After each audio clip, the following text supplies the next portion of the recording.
Good morning and welcome to the Standing Policy Committee on Property and Development for this Friday, September 12th of 2025. My name is Councillor Evan Duncan. I'm the chairperson of this committee. I'm joined this morning by my colleagues, Councillor Rawadi, Santos, and Wyatt. I'm also joined by several members of the public service, including our senior committee clerk today. Before we get started, I'd like to acknowledge that we are in Treaty 1 territories, the home and traditional lands of the Anishinaabe, Innu, and Dakota people, and in the national homeland of the Red River Métis. Our drinking water comes from Shoal Lake 40 First Nation in Treaty 3 territory. Before we get into, we actually have a public hearing this morning. Before we get into that and our reports, could I have a motion to accept the meeting minutes from our previous SPC on P&D? So moved, Mr. Chair. Moved by Councillor Santos. All in favor? Aye. Opposed? And that is carried. We do have some addendum items. If the committee is willing to hear those today, could I have a motion to accept those items? So moved. Moved by Councillor Rawadi. All in favor? Aye. Opposed? And that is also carried. As I said, we have a public hearing here that we will get into. As we do, I just want to remind those that have come to speak today. We appreciate you coming today, sharing your opinion, and it is obviously encouraged as a part of our democratic process. However, if you do hear information that has already been given by another presenter, we have collected that, we have marked it down, we are definitely considering that, and it doesn't need to be repeated. So appreciate that in accordance with time this morning, because there always is a presenter number one and then a presenter at the end, so let's be respectful of that as well. So with that, I can turn it over to our senior committee clerk to introduce the hearing. Okay. In accordance with the City of Winnipeg Charter and the Development Procedures Bylaw, the process the committee will follow is the applicant will be heard first, followed by those in support of the application. Next, those registered in opposition are heard, followed by those registered for information. Finally, the applicant may return to speak in rebuttal to comments made. However, no new information is permitted. Please note that when your name is called, it is your opportunity to speak. However, you are not obligated to do so. For a more in-depth overview of the public hearing process and other information pertaining to what happens before, during, and after a public hearing, please consult the City Clerk's Department website. Please note that all public hearings are recorded and will be part of the public record. Should you have any questions after the hearings have concluded, please contact the City Clerk's Department. Item 1 is a text amendment to the Winnipeg Zoning Bylaw number 200 of 2006 for a planned development overlay for supportive housing under file DAZ 218 of 2025. Please note additional communications were received in support of, in opposition to, and with respect to the matter, which have been distributed to all members of the committee. All participants appearing via Zoom have been muted and will only be permitted to speak when called upon. If you are watching the live meeting on YouTube, please mute the YouTube audio now. Thank you very much. We can hear. Hear from the public service? Yes, please. Public service applicant. I can introduce the file before the applicant will speak. So what you have before you is a report. Sorry, just for the folks that are listening here in the gallery and at home, if we could just get the public service to introduce themselves, and then we could go into it. Thank you. Sure. I'm the manager of the Housing Accelerator Fund. My name is Lissy Rappaport, and I'll introduce the report along with Michael Robinson. You want to introduce yourself? Good morning, I'm Michael Robinson. I'm the principal planner for development applications and PP&D. Gord Chappell, acting manager of real estate and land development, to speak to any real estate issues. Thank you. I'm Hazel Boris, Director of Planning, Property and Development. Thanks. Good morning. All right. So we have a report before you that's recommending zoning approvals through a planned development overlay, or PDO, for supportive housing throughout the city, and recommendations to declare 5 sites surplus to city needs if they have not already been declared surplus, and the delegation of sale or lease of properties for $1.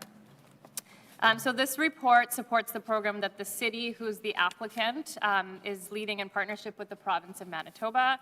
It responds to council directives from December 2022 and July 2025, where council directed us to address housing supply issues through the rapid creation of supportive and social housing. So in 2022, council directed us to develop a plan to develop approximately 6 sites of 270 units, with the goal to have these units developed within 8 to 12 months of approval.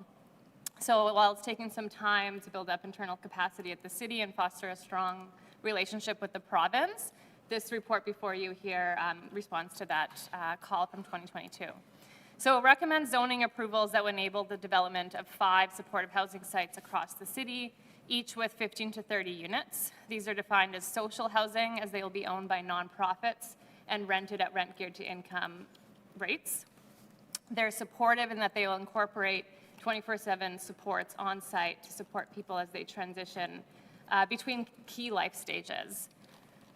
So the reason we're presenting this report, in addition to the reason why council directed us to do so, we certainly have a housing crisis occurring within our city. And the number one reason people might fall into homelessness is because of housing issues, whether it's access in terms of income, or whether the housing has the appropriate supports that they need to live, or maybe the size of the units for their family size. So this proposal here, if council approves the land and zoning, the city will continue working in partnership with the province and nonprofit partners and other funders such as the federal government to move quickly towards construction, aiming to start next year in line with the original council direction. So to do this, we're planning to employ a replicable design across all sites, enabling efficient and quick design. So to facilitate the same project across multiple sites citywide, the city is proposing a supportive housing plan development overlay to streamline the zoning and approvals. So I'll refer to Michael to give a few comments on the zoning that's before you in the draft text amendment. Yes, I'll talk briefly about the PDO and the text amendments to the zoning bylaw. So the PDO will provide the necessary zoning permissions for supportive housing development on the sites. It will also establish clear development regulations to help guide the design and siting of buildings, ensuring consistency with city policy and community objectives. So the PDO includes the following provisions. So for the permitted uses, it allows for several principal residential uses, multiple family dwelling, assisted living facility, care home, and single-room occupancy, as well as a social service facility to be established in the PDO area. It also allows for daycare and social service facilities to be established as accessory uses. In terms of the density, it allows a maximum of 30 beds or persons. Single-room occupancy is permitted to have a maximum of 30 beds, and care homes a maximum of 30 persons. The lot coverage is 70% for all lots within the PDO area. The building heights, there's a maximum of 39 feet for Sherburne and Stella, which are located on residential streets, and 49 feet for the other 3 sites, McPhillips, Plessy, and Poseidon Bay, which are on abutting arterial streets. The yard setbacks are customized for each site, reflective of the different contexts for each of those sites. The parking requirement is 1 parking stall for each development. And then there's 2 minor text amendments to Part 3, Section 57 of the bylaw.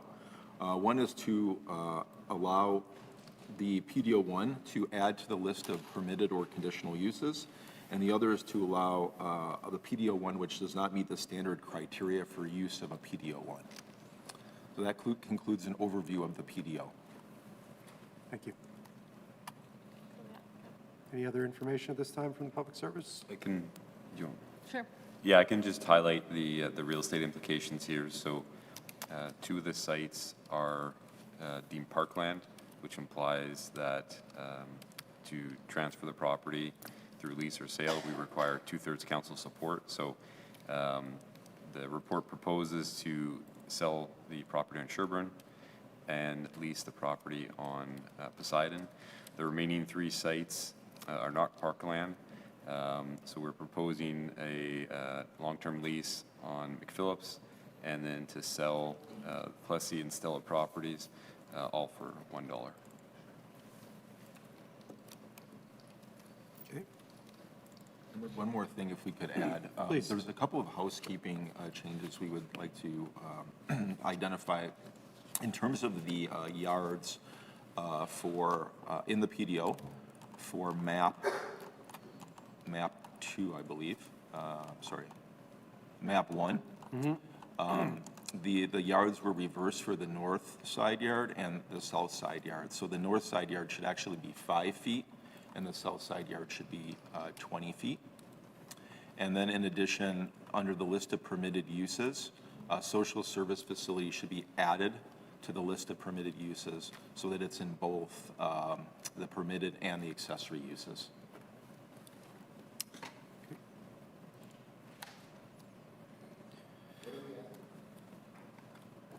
What are we adding? We're adding social service facility. We're recommending we add social service facility to the list of permitted uses. To add social services, where, show me where you want to add that. Under, in the PDO, under 4, subsection 1. On the PDO. All right. When you say the PDO, you mean the bylaw? Yes, in the bylaw, the first page is the actual bylaw changes, and then the PDO is after that. Yeah. And subsection 1 of the PDO, 4, Schedule A? 4, subsection 1, the list of permitted uses. Yeah, so 4, there's 4.1, there's 4.2. Which one do we add it? 4.1. You're adding, want us to add with? We want letter E, social service facility. What does that mean? Social service facility is providing social services to the public. So it could be, counseling, could be life skills, that sort of thing. So the reason we want it as a permitted use is because currently it's only listed as an accessory use, which means that it would only be, those services would only be available to people who are living in the building. If there's any outside clients who are living in the building, it wouldn't be permitted unless we add it to the list of permitted uses. So does that mean we delete it under 4.2? It would still be accessory as well, because if anybody who's living in the building accesses those services, it would be covered under the accessory use. Okay, so what was advertised in the advertisement for this hearing? It was a general advertisement for a PDO1 changes to the zoning bylaw. Where's the cover copy of the advertising cut? It's included on page 3 of the report, just following the recommendations.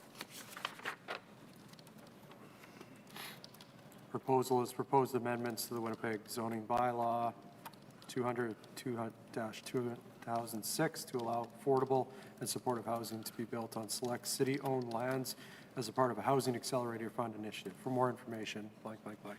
But if, Mr. Chairperson, if we're amending the bylaw now, it could be argued that this has to be re-advertised. Because under the ad cut, it says proposed amendments to the Winnipeg zoning bylaw number 200-2006. And it references the amendments, which I'm seeing, looking at now, and you're asking us to make an amendment to Schedule A of the bylaw. And somebody could legally make the case that we now have to have to re-advertise if that was not the case stated in the first place. Was never advertised. No, but it's referenced in the ad cut. It is, but the actual text of it was not advertised. Well, we never advertised the text of a bylaw. So Councillor White, just to, I'm just concerned legally that this could be overturned if it's not re-advertised. and perhaps to, I guess, clear this up in the advertising piece, they didn't speak to any specifics. However, this committee does have the authority to add any type of use that we would like. We could Be delete them careful. all It's if one we thing want. to report, it's another thing the bylaw. Bylaw is being referenced in the ad cut. If the ad cut's referencing it, then it possibly has to be re-advertised. I'd like to know legal's opinion on that before we go forward. Is legal in the room? Can we get legal in the room? They're watching the meeting, yes. Good, then they can come on in. I still am of the opinion that we can add anything you a we want. lawyer? They're requesting, sorry, Mr. Robinson, this is a request that this is added? This is a request that it's added. We see it as a housekeeping item, Okay. so that it's covered in both the permitted and accessory uses. And technically, Councillor Wyatt, we can add anything we'd like. They could request, if you're not comfortable with it. Well, we you can, well, that's where you gotta be careful. You can take away things. You can't necessarily add, I don't think. If the advertisement refers to the bylaw, I don't know if you can add. You can take away stuff, that's one thing. It's another thing to add. Just going from being on these hearings for quite a while. I would check with legal. We'll get a legal opinion on this, if legal is available. But with other PDOs that have come forward, for instance, malls and corridors, there were amendments added by council such as bird-friendly requirements and other changes. So we would view this the same way. Yeah, I would share I that. just, where it's involving another level. Councilor Wyatt, I would hate share to that have a opinion at legal this point in time, and I'm prepared to move forward. Okay. The way that I see this is that this is a request. We'll take that into consideration as this hearing unfolds. If you're not in support of it, then that's, you're entitled to I'm that. indifferent, I'm just pointing out what could potentially come back later, but anyway, okay. Okay. Is there anything else that the public service wishes to add at this point in time? And Madam Clerk, is this the time that we would ask further questions of the public service? Yeah, are there any other questions, councillor colleagues, the public service at this point in time? Yes, Councillor Santos.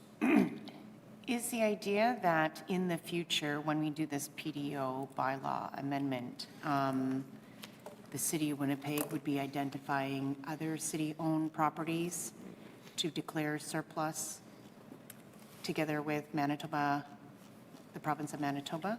Yes, the report outlines that we will bring together up to 5 additional sites in early 2026. At that time, depending on how many we bring forward, the recommendation would then be to add them to the PDO as well. Second question, with respect to the province of Manitoba, I'm assuming there's some I'm going to look to the clerk. Is there some representation or delegation here from the province of Manitoba to speak on this item? I don't believe we have anyone registered. I'm not sure if they're here in the gallery and have not registered. I'm seeing someone raise their hand, but Okay. Technically, we do not, but we do see somebody acknowledging that they're here, so. Okay, so it's a strategic initiative to develop supportive or social housing on city-owned land. I'm assuming that we at the City of Winnipeg, we would not be developing the program. It would be the province of Manitoba that's developing a program. Yeah, so we're talking about it as a partnership. So the specific role of the city is to provide the land as well as the zoning approvals. And then to support the province, who will lead the identification of a developer and then the end owner and operators of the buildings. So the province will lead an expression of interest for both of those parties, both the developer and designer and the end owner operators. And the city will support in the adjudication of those expressions of interest to ensure that, you know, the needs of the city are represented in that review. But it is to be led by the province, whose expertise and jurisdiction is within social housing, supportive housing, and ensuring the appropriate funding and operational supports. Final question. Throughout this whole process, where at one point in time will there be stakeholder or public engagement with the area residences around all these 5 different properties? So we led 3 public information sessions last week that was open to anyone from the city. It certainly was represented by people that live in the vicinity of those locations, as well as others. And then there was also engagement that happened with social service providers, which is outlined in the report that's later in the agenda of today's meeting that references engagement with about 20 organizations. And there was a number of ways we advertised this work, both the information sessions and the overall initiative, mail drops to residents within the blocks, within the one block of each site. News releases, it was covered on almost all major news outlets, social media, city website, public engagement newsletter. Okay, thank you. In regards to the additional lots that would be under this, that would fall under this PDO, what information will be subject to council consideration regarding those additional lots? It would come forward in the same way this is coming forward right now. So there'll be details on up to 5 additional sites. Then council needs to approve those sites as an addition to the zoning bylaw, because at that point it would be an amendment to what, if council approves the PDO today, there would then be an amendment that would come back to this committee. And then also the declaration potentially of surplus and sale and lease of land. So the same recommendations that are before you today for these 5 sites would then come forward in the exact same way for an additional up to 5 sites. Okay, and then around the terminology of social services that are going to be provided, or a request of the public service as a social services facility. What type of social services has the province indicated to the City of Winnipeg that they would be exploring? Yeah, so it depends on particular populations, but it'll likely be, basic life skills support, cooking, how to live independently, budgeting, potentially mental health or physical health supports. We talk about having communal spaces on site, so potentially a communal kitchen, counseling rooms. Depends on the population, so we're looking at different groups of people that might have different needs. Individuals fleeing gender-based violence versus refugees might have different needs that they need support in, and it'll be tailored to those populations. So within that programming, is the city been made aware of,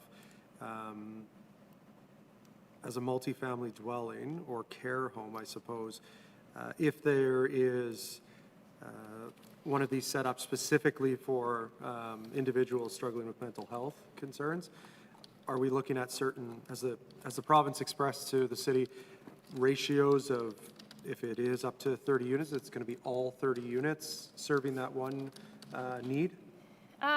So the potential priority populations that are named in the report will be likely one per site, in that the owner-operator will be a nonprofit that's experienced in providing a particular type of support. So one might specialize in supports for refugees, while another might specialize in supports for youth.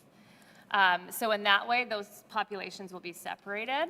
The proposal is smaller buildings, so 15 to 30 units, to ensure there's a manageable size in terms of the tenants that would be living there for the nonprofits to actually provide those supports. In our experience, in terms of what supportive housing exists across our city, there's not usually, 100% of those tenants at the highest acuity level. There's usually a mix to provide supports to each other, create a peer support network within the building. But the intention is likely to have a particular nonprofit who specializes in providing supports to a particular population in one building. I will say also that when the applicant can present the application, we are right now recommending the zoning approvals for supportive housing as a use. Not for particular priority population, so not particular people. That's not subject to the zoning approvals, as we're not allowed to zone for people, but to zone for use. I will say and add also, though, that in the bylaw, section 4.1, where we're recommending to add the social service as a permitted use, it's clear that we're not actually recommending what's defined in the zoning bylaw as a rehabilitation, Neighborhood rehabilitation home. neighborhood rehabilitation home, which is defined as providing supports to people who are leaving the justice system or seeking drug treatment. So that is not a permitted use of this site. It's housing with supports. Correct. So I have a question that's probably more. I just have a couple Oh, more sorry, here to yeah. follow up, and then we'll go to you, Councillor Wyatt. So, Sure. around the public open houses, how many attendees did we have? That information is in the presentation by the Okay, applicant. then I'll Yeah. follow up with that, thank you. Around the services provided, and I understand we're not zoning people here, but best practices of ratios amongst services. Like, what is the best practice? Do you mean when I was commenting So on out the of third- percent of acuity? Yeah, so out of 30 units, is best practice to have all 30 units dedicated to a certain service? Or is it that they need to be broken up into a mix of different needs? It's not a clear number, I would say, but in our engagement with social service providers in designing this, sort of the rough specifications of the project, so, you know, how we came to 15 to 30 units, for example, all of these sites offer a mix of supports. So I can't give you a, you know, exact percentage, you know, is it 40, is it 60% of, you know, the highest needs or highest acuity? But the intention is to provide a mix so the staff on site are able to both provide the appropriate supports that are needed, but also to create the peer living environment where individual tenants can support one another. So would it be a recommendation to public service that it is required to have mixed use for supports? I don't know how we would do that in, Yeah. well, A, in zoning, but B, even within, I mean, we couldn't do it within zoning, but how potentially the province could speak to that in their service agreements, I don't know. I could take that away, but I would not be able to provide that answer. Maybe we could ask that of the provincial representative when they come to speak. And you piqued my interest, Councillor Wyatt, I'll come to you next here, around the, Mr. Robinson, maybe you could clear the neighborhood treatment, what was the wording, could you just say? Neighborhood rehabilitation home. Neighborhood rehabilitation home. And it covers off essentially what's commonly known as a halfway house, you know, for people who are getting out of a penal institution, Okay. as well as people who are receiving drug treatment. Okay, and we had a public hearing years ago in regards to a treatment facility in St. James. Would that have fallen under the same classification? I'll have to look into that. I can get back to you on that. Okay. All right, Councillor Wyatt, thank you for your patience. So, just maybe, and if this is not a question for you, but more for the applicant, let me know. Why didn't the province just simply say, look, would the city be able to subsidize us in terms of funding and buying land? And instead of, you know, taking city land and saying, okay, here's city land for development, you know, we could easily have sold all this land and just given them a check, and they could have gone out and assembled land in their ideal locations, which could have been much better than what they're planning to build here now in terms of transitional housing or whatever, and park light settings, and near rivers, near existing regional parks. Excuse me, sorry. I No. just want to set one thing straight before we go. I This don't is not, understand. sorry, Councillor Wyatt, this is not a concert or a sporting event. There are no demonstrations from the gallery today. If there are demonstrations, you'll be politely asked to leave. Thank you very much. Okay, I'll pay Continue your on. $20 later, thanks. Thank for you the very time. much, But anyway, yes. so, no, I'm just curious, like, why wouldn't, was that ever on the table? I mean, I'm sure there's smarter people involved with this than me. So I'm just wondering if that was ever on the table, because to me, like, there are some sites here that maybe they're nice, you know, and, but there could have been better sites that are more, I think of the folks that are coming through this, and I realize it's not drug rehabilitation. Your question for the public service, please. Or halfway else coming out of prison, but folks who are trying to turn their life around, or they need a little bit more support, like, sometimes it's better if they're within certain other facilities. It's also good if there's certain amenities. There's also good to ensure that they're in certain areas that they shouldn't be around certain things. And so, was that ever on the table for discussion, or is that a question I should have with the applicant? I could respond to it. The council direction was to look at city-owned or city-purchased sites. So council directed us to look at our own lands. No, but I'm talking about the back stuff, like, I'm not talking about council giving direction, I'm talking about before that. Before, when the phone was picked up by Broadway, calling us and saying, you know, do you have some land? Rather than saying, well, do you have land, just say, well, do you have some land you could sell that give us money that we could actually go out and do something unique here in terms of building housing in certain locations, we would want to put housing like this in. Yeah, so the province did not approach us asking us for land. Council directed the public service to identify. Well, that's not what I heard. Let the I heard the public op- service answer here. All right, go ahead. Please. Go ahead. In November 2022, and I'll pull up the exact wording, directed Well, public it's no service secret to for City identify city-owned land to develop social or supportive housing and approach the province to secure a partnership to make this initiative successful. So we followed the council direction. So we approached them or they approached us? It was a collaboration, but technically we approached them to move forward. I mean, they are the jurisdiction of social housing. Council directed us to identify city-owned land for this I initiative. heard the opposite, but anyway, all right, what do I know? I just hear things through the grapevine. I don't have any other questions, Mr. Chairperson, I just, Any other questions, colleagues? Okay, I think then at this point in time, and just for clarification, Madam Clerk, we can come back with questions for the public service after we hear from the applicant? Absolutely. Okay, that's a yes. We're prepared to hear from the applicant. Okay, so the applicant, Richard Mahi, is here in support of the application. Good morning, Mr. Mahi. Good morning. I'll just share my screen.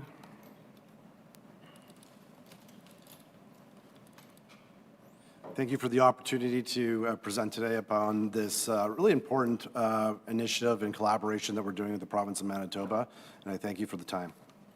And a brief introduction, 2 seconds, your name.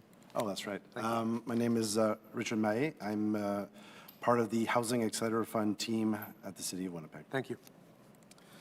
And really, it's, as Lissy mentioned, it's an initiative to accelerate the development of supportive housing on city-owned land. It's being led by the HAF team as part of the Land Enhancement Office work. And this, as Lissy mentioned, and you just discussed, this initiative responds to the council directives from December 2022, and also in July of this year as well, aiming to address homelessness and people at risk of homelessness and addressing our housing supply issues through the acceleration of supportive housing units.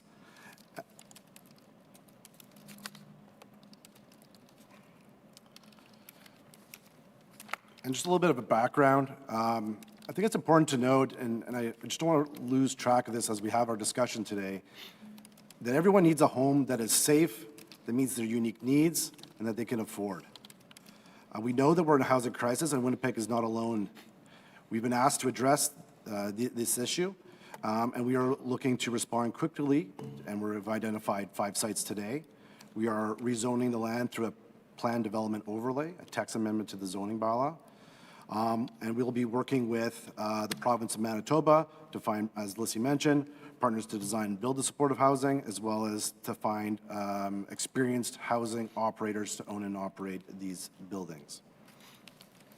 We're also hoping later today, you'll be looking at another report that will discuss providing some additional funds through the HAF funds, as well as looking at tax increment financing, and of course, that's subject to approval from council. And it's important to discuss, and we've just been doing so, is how we got here. So we discussed around that December 15th, 2022 motion from council, and here you can see the text, to secure from council pre-approval for 6 modular housing sites. We're bringing forward today's 5 on city-owned or purchased land to collaborate with the province of Manitoba in the provision of wraparound support services for the housing.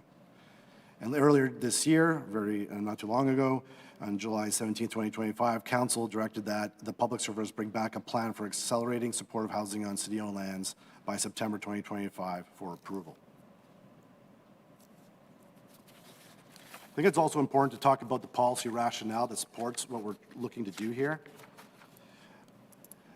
Our Winnipeg, our citywide plan, has a few mentions around our desire to create supportive housing. I'm just going to highlight a couple here. Is 5.2, affordable and supportive housing options, conserve and increase the development of a continuum of affordable and supportive housing throughout the city as a fundamental human right.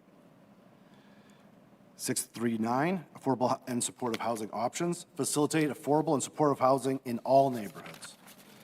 And through a continuum of private and nonprofit housing development that includes a mix of sizes, forms, and tenures. And so our Winnipeg clearly is asking for us to explore these and one of the policy rationales for our actions today. From Complete Communities 2.0, our citywide secondary plan that deals with land use. We have clear policy direction in this document as well. In the housing section, under 1.2, integrate affordable housing, we've been asked to integrate the integration of affordable housing with city facilities such as libraries and recreation centers. Goal 3, establish partnerships with the private, nonprofits, and government sectors to provide affordable housing throughout the city, with a particular focus on locations near a variety of transportation options. And you can see here, it's really about a constant narrative around trying to address the continuum of housing, and one that is sorely needed in Winnipeg is that of social and supportive housing. Council's Strategic Priorities Action Plan. 3.4, construct more affordable and social housing through partnerships with private sector, not-for-profit, and other governments. And the outcomes is to reduce poverty and homelessness, reduce barriers and red tape.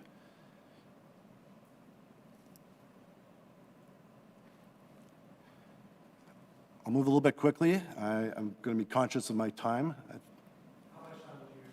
How much time are you looking to wrap things up here? And not wrap it, but yeah. Can I have 10 more minutes? Let's start with 5. Yeah. Do we have a motion for a 5-minute extension? Okay, moved by Councillor Santos. All in favor? Anybody else? Aye. Okay, opposed? That's carried. Please continue. Okay, I'll go quickly because I think Lissy covered some of this, but really, who's involved? The city, the province. We're looking for a third-party development and design, and we're going to be firms, and then we're going to be working with nonprofits. The city, as Lissy mentioned, we're providing land, we're leading the rezoning process, hopefully provide some funding support, subject to council approval, and we'll be helping to select a partner to lead the design and development and on the selection of the nonprofit partners as well.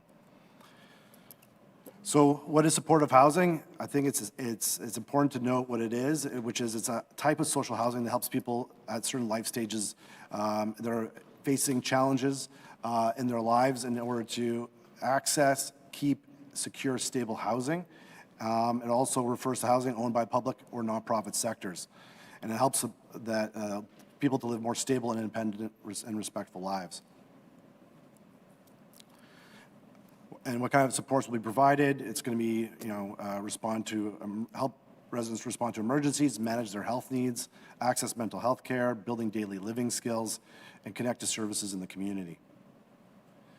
In terms of the priority populations that were developed in discussions with the province of Manitoba, we'll be focusing on populations with a variety of different life stages, including refugees and refugee claimants, people leaving hospitals, youth exiting care, people transitioning from encampments, people at risk of experiencing gender-based violence, people with mental health needs that require residential care.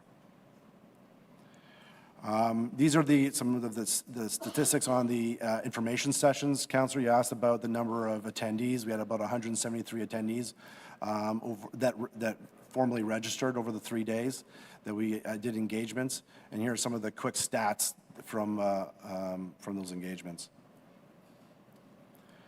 Some of the themes, we engaged social service providers, and they expressed strong support for intergovernmental collaboration and leadership on addressing housing needs.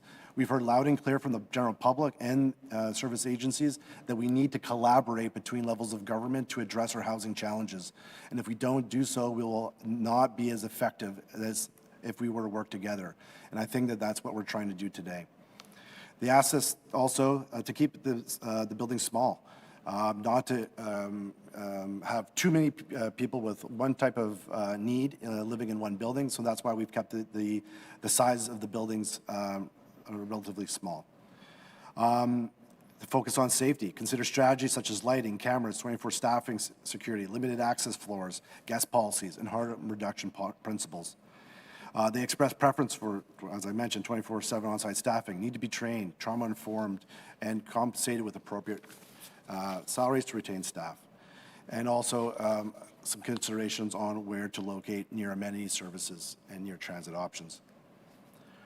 Key themes from the information sessions includes, there was expressed concerns around loss of amenity space, perceived impacts on property values or crime and safety.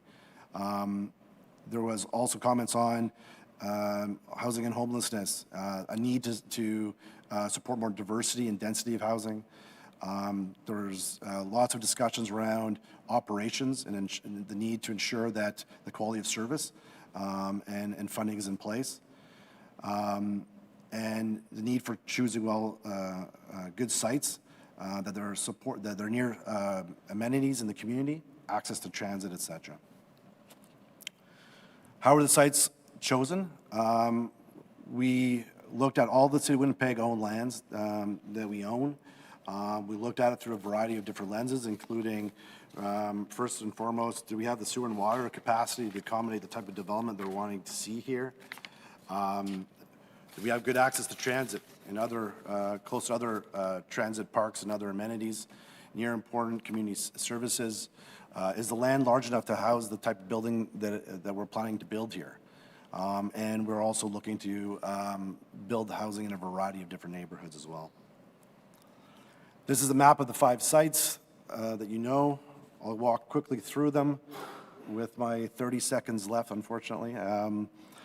The Plessy site, as Michael mentioned, up to 4 stories, 225 units. We're going to be preserving the adjacent green space to the south of the site. My apologies for the small image on the screen there. There's 3 lots essentially on Plessy here. The northernly 2 are the ones in question, and then the southerly one will be left as green space.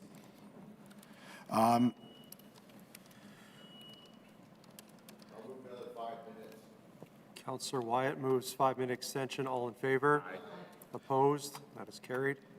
Thank you, councillors. In terms of the highlights from the PDO, Michael mentioned currently it talks about a north side yard of 20 feet and south side yard of 5. That should be reversed in order to have a larger southerly side yard. The front yard is Plessy. No question at this time. 2546 McPhillips, 4 stories as well, around 20-25 units. This is in a large green space in front of a fire and paramedic services building on McPhillips, and it'll be incorporated into the green space in front, near and with ample green space and tree planting that we'll be able to provide as well. And here we've got a PDO that requires some typical side yards that you might see.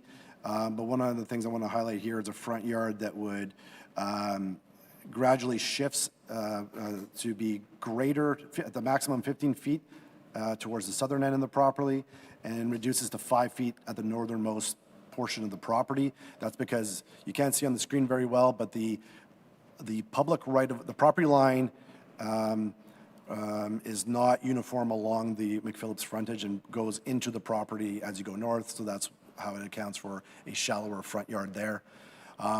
In discussions with the community and with fire paramedic services, there was a desire for us to explore moving the building from where it's currently highlighted on the southern end of the site and shift it towards the northern portion of the site.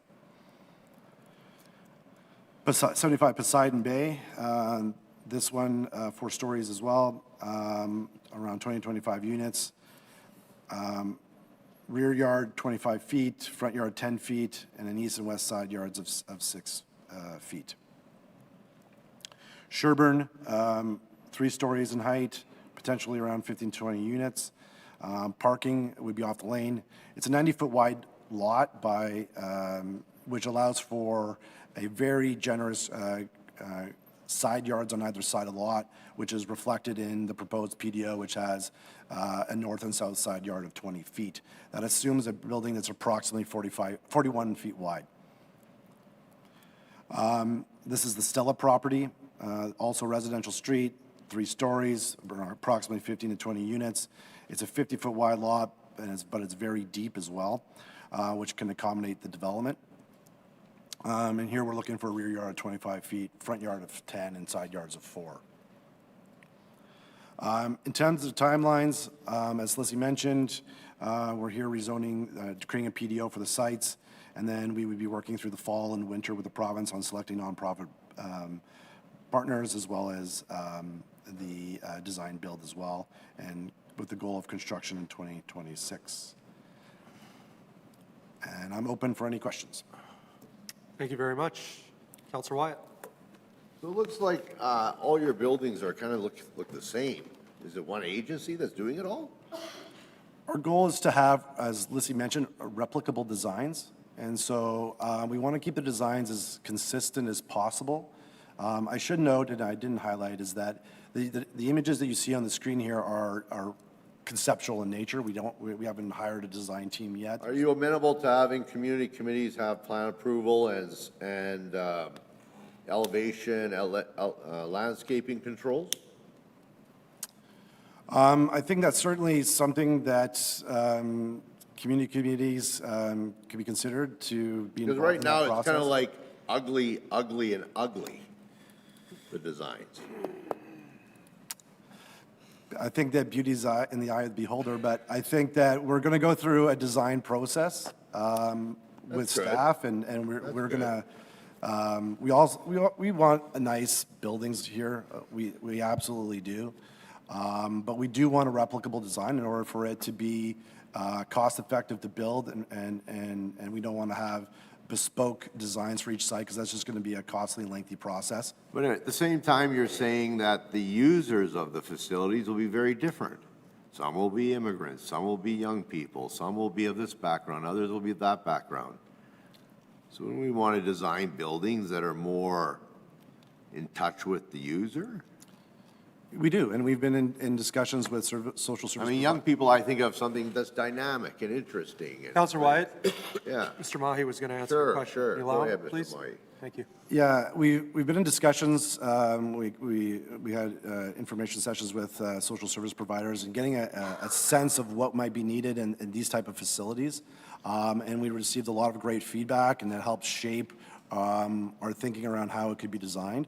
And we will be engaging with them through the design process as well. So that won't be lost. But we still need to have a project that is financially feasible, responsible in terms of how much money it's going to cost, while also meeting the needs of the residents. I absolutely agree with you, Councillor. That needs to occur, and also needs to be cost-effective as well. Okay, but this is all funded by federal money anyway, right? Next steps will be to secure funding. We'll be reaching out to the federal government, province, and as well. Yeah, it's all government money. So the question I have is this, right? Can you go back to Sherburne and the other street that I was kind of looking at there? No, Stella. So I look at that building, and I'm familiar with the block that's right beside the old DDVL, driver's license, 1700 Portage there, 7054. So I don't think you got any multiple family apartment blocks in that, other than what's on Portage now. Do you have mid-block, anything like that? Do we have if the question is, do we have mid-block multifamily on this street? Yeah. Do you? I don't have the answer to that question at the moment. Because right now, like, I look at that building and it sticks out like a sore thumb in amongst single-family, older, turn of the last century single-family homes. Like, it really is, it's really overbearing, I guess is what I'm saying. I mean, it makes it look, it makes it look like an institution, right? I mean, it didn't even try to blend into the neighborhood, that design. Yeah, I hear your comment on aesthetics, Councillor. This was a conceptual image of really the kind of the massing and scale of the type of project that we're looking to build. And so it's not really the final design, but I do appreciate that urban design and aesthetics matters. We do care about that. And so when if council were to approve these sites, we would consider that in the design stage as well. All right, well, that still doesn't fit though, because if you're wanting this many units, you're gonna want a building that size. My apologies, Councillor. I thought you were talking about the design of Well, the no, I'm building. also talking about the scale of it. Not just the design, the scale of it is way out of proportion to that lot. I mean, Well, we would never allow something like that in the middle of a block. As a matter of fact, your own department would recommend against it because there's no other building like it on the block. You do it all the time in hearings. We recommend against it because there's no building in the block that size. So now you're changing your rules on yourself. All right, let's hear from Mr. Mahi on that series of questions. That's a question also for administration. Yep, let's hear first from the applicant. Well, I think that when we're looking at some of the policy objectives I mentioned earlier in my presentation with So regards they to. override. Councillor Wyatt, please. Gotcha. No, I hear where he's going. Thank you. Go ahead, please. When we're looking at some of the policy objectives that I discussed earlier, we are looking to provide a range of housing options along that continuum. We've been asked by council to look at supportive housing sites, to create supportive housing sites on City of Winnipegon land. This is a very large piece of property within the neighborhood, one of the largest. It's 90 feet wide. The building itself is designed to fit on a 50-foot wide lot. And so we are looking at substantial side yards here of 20 feet.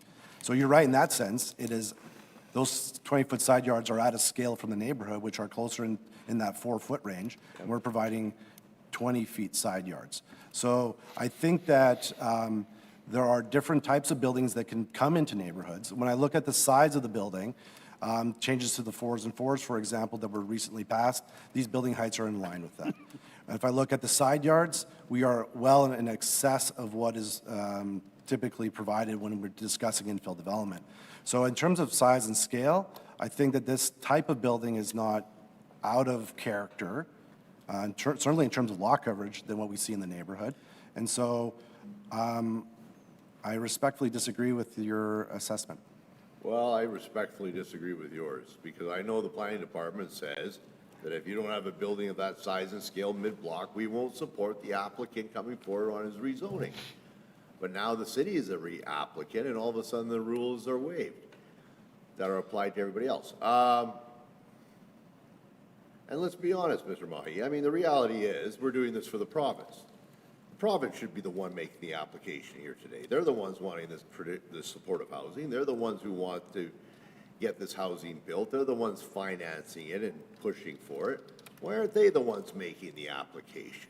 Why didn't we hand the lots over to them and let them come forward and make applications? Why are we doing their work for them and financing this cost when it's really the province should be here? I think it's important to go back to how we got here. So on December 15th, 2022, council provided direction to the public service to address supportive housing initiatives, including taking steps to secure from Don't worry, council. don't answer. I know you're giving me the line, but I know what the truth is. But anyway, all right, I don't have any other questions. Mr. Chairperson, we need I thank think I you. need a mental health / what is it called, break?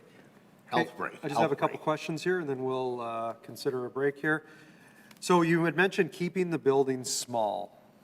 Can you expand on that? What's best practice for these types of services in the scale of buildings? It's really up around that 25, 30 unit range. That's really what we're talking about in terms of best practice that we heard from service providers as well as the province.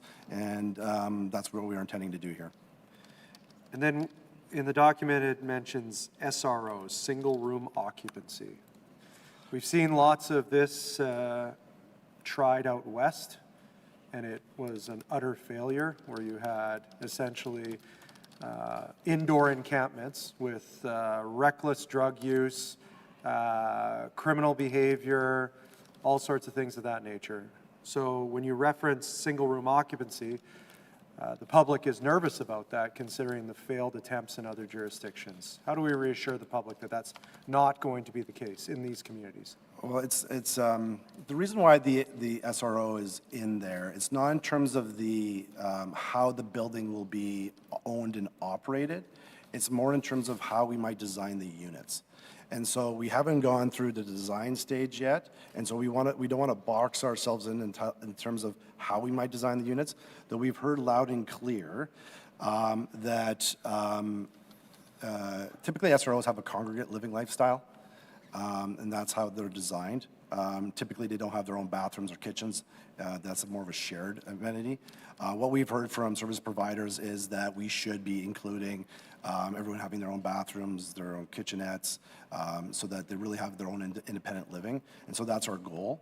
But in terms of, we didn't want to box ourselves in on design, and that's why we included that type of building design.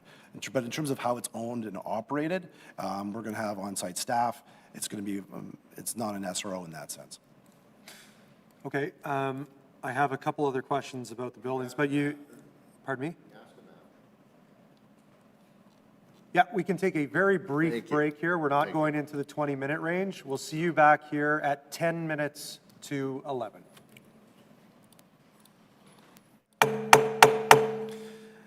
Welcome back to the Standing Policy Committee on Property and Development for this Friday, September 12th. We are in the midst of a public hearing from the applicant at this point in time.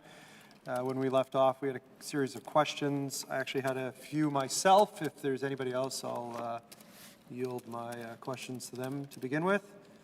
No others at this time? All right. Mr. Mahi, just in regards to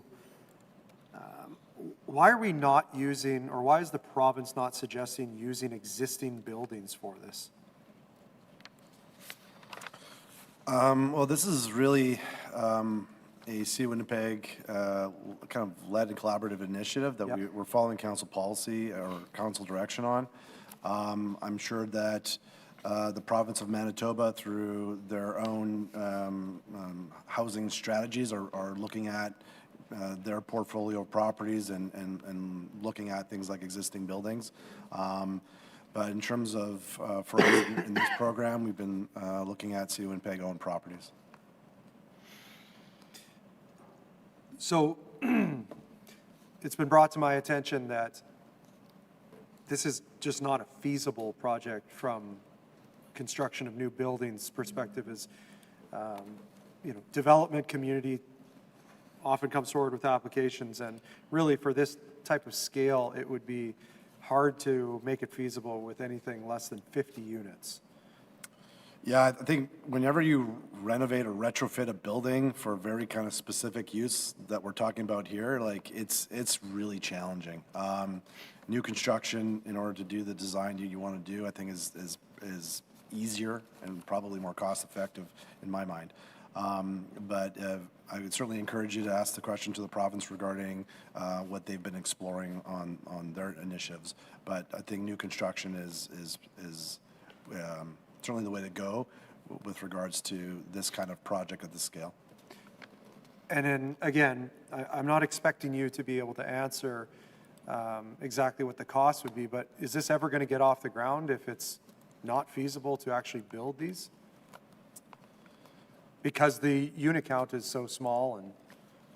Well, the first stop is here. I mean, it's not going to get off the ground if we can't get the zoning in place for these properties. So that's really the what we're trying to achieve here with the PDO.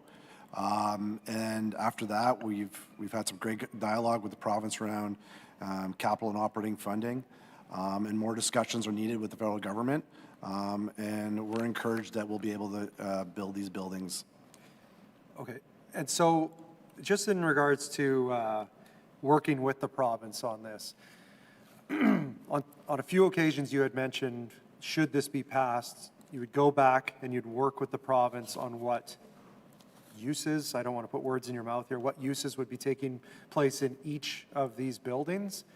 But then on the other hand, I'm being told that we are strictly the dealers when it comes to the land here. That's our skin in the game. So what is it? Is it that we will continue to direct the province on what can and can't be facilitated in these buildings? Or we're just deciding whether or not we give the land up? Yeah, where we're playing the role here and primarily is land, preparing the land for rezoning. We'll provide, hopefully with council support, some funding as well. And we'll be supporting the province on their two big next steps, which we're working with them on. So we're working hand in hand. It's with them, but they're going to be leading the process on the EOI for the design build side of things, but also on identifying the service providers and owner operators. And from what I've heard from the public is that that is where the concern is that essentially we as the city who typically controls this, I mean, this committee sat on Wednesday, I believe it was, in appeals where we decided on whether or not a hair salon should be in a residential neighborhood. So now we're going to essentially say, yes, these properties are in your neighborhood. No, we don't have any control on what takes place in these future builds. Is that what we're hearing? Well, I think it's important that the province lead that work, because they're that's their area of expertise. I mean, we will support them in the adjudication of the owners and support providers. And I think we'll be sure that we're going to hear what we've heard, both in terms from the public, council, and we'll include that in our consideration in terms of the adjudication, alongside other considerations, ensuring that proponents have a proven experience in managing housing of this kind. And so we'll be working with the province on that next step. So the only way right now that this would come back to council and for the public to provide input would be if the plan approval were to go to community committee or another committee of jurisdiction. Well, plan approval would be on the design of the building, not so much on the, So a conditional use piece would have to be tied in, or how would that work? if you're asking whether or not there could be another process for council's involvement in the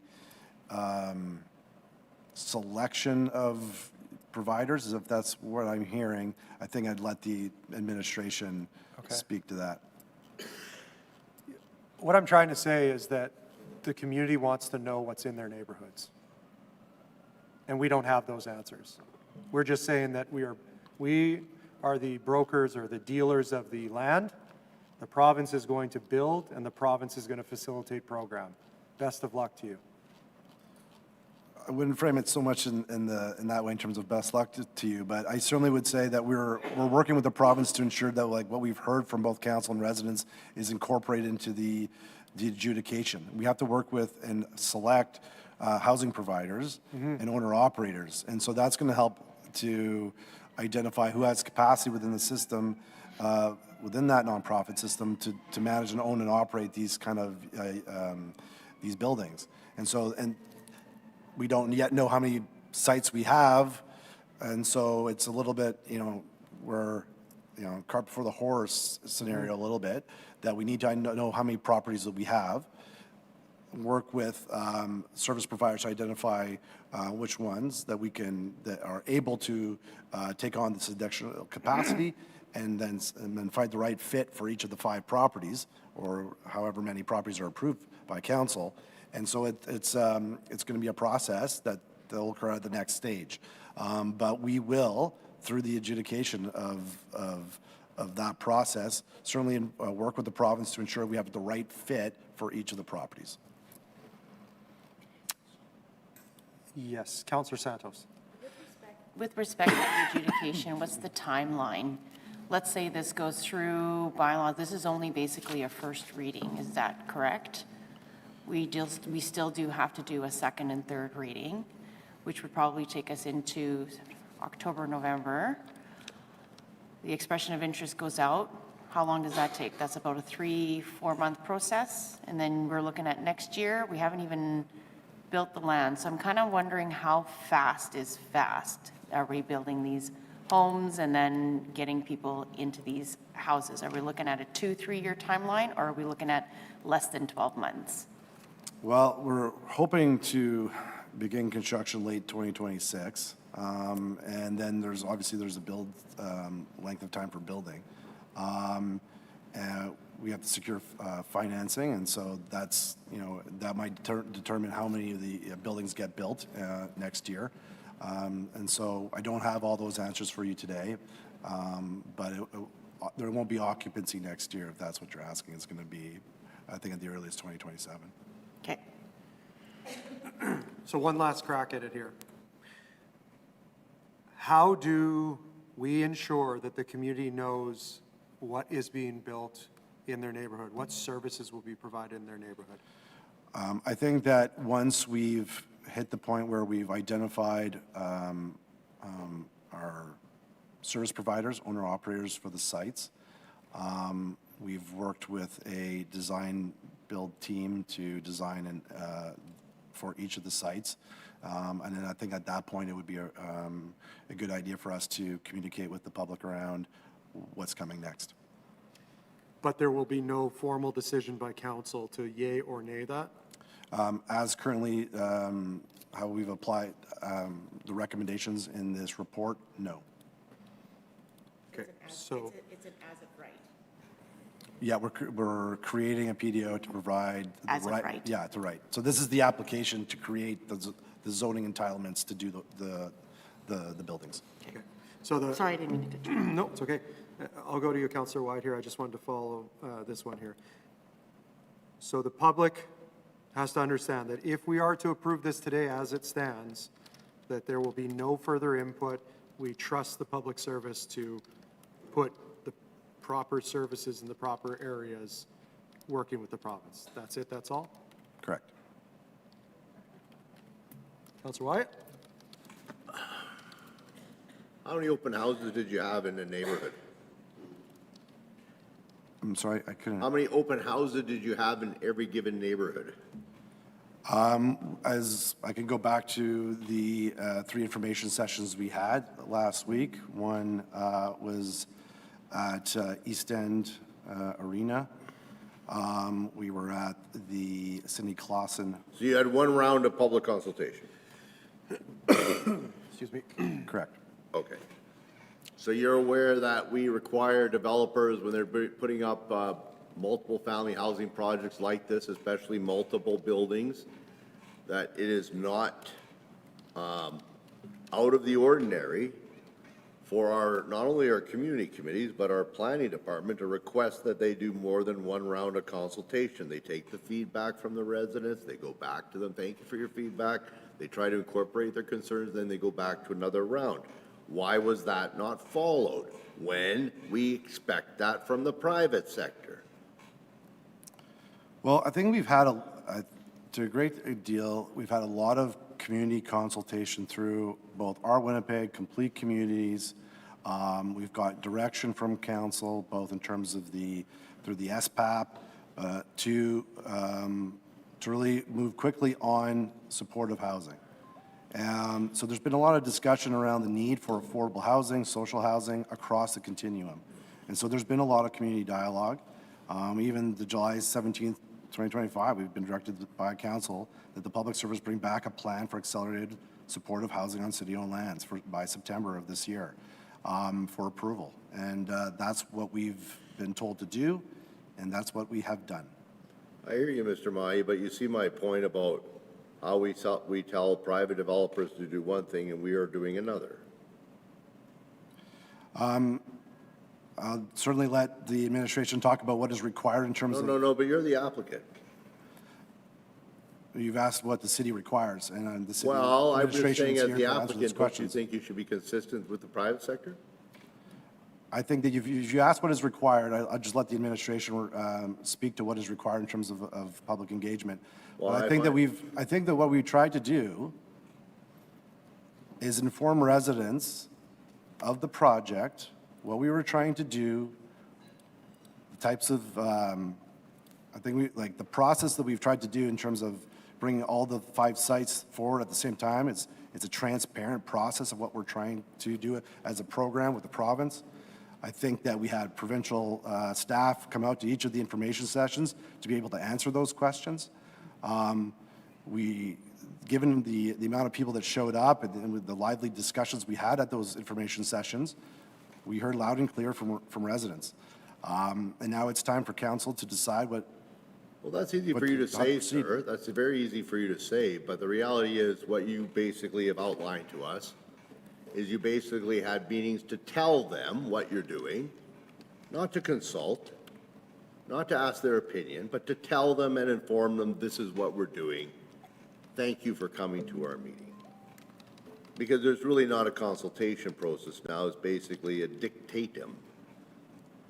You're telling them. You see the difference? Anyway, the other thing I wanted to ask you is why is real estate not driving this? You're a brilliant planner, Mr. Mahi. You're good at what you do. But the reality is, this is a real estate transaction. Are you aware that we are literally undermining the city of Winnipeg's property values by doing what we're doing here?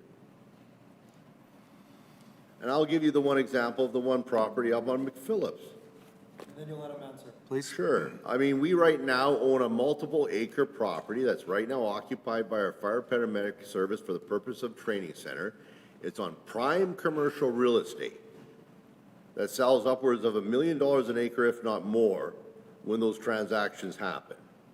You put a building in the front, you've just devalued our entire property in a potential sale. We don't need to have a prime fire paramedic training facility right on McPhillips Avenue. We could put that facility in the middle of an industrial park, tucked away, and we could sell that land, and you would actually get enough money to build 10 buildings and just hand the province a check.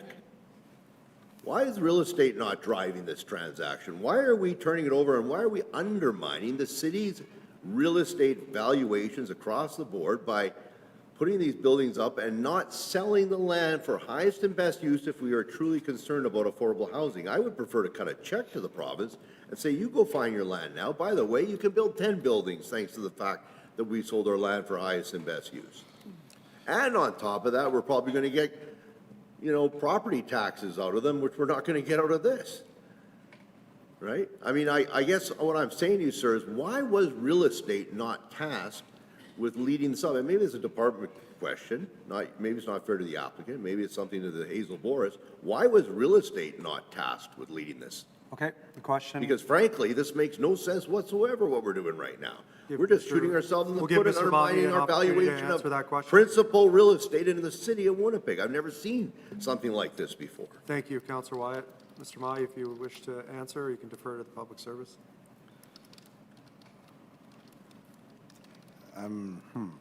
I guess there's different ways to answer that question, I guess. You don't have to answer it because No, you're not it's, a real in term- estate man. yeah, in terms of, some of it's probably not for me to answer. I think that would be fair. I think some of it is, we've been asked by council very specifically to look at supportive housing. We work closely with our real estate branch. We work closely with Gord and his team. I think that there's also a cost to not taking action as well. I think what's being lost to some degree here in this discussion is the people that would be housed in these buildings, and the cost and the impact on our healthcare system, emergency service system, by not providing safe, affordable, stable housing to people who need it, who are in a very difficult position in their lives.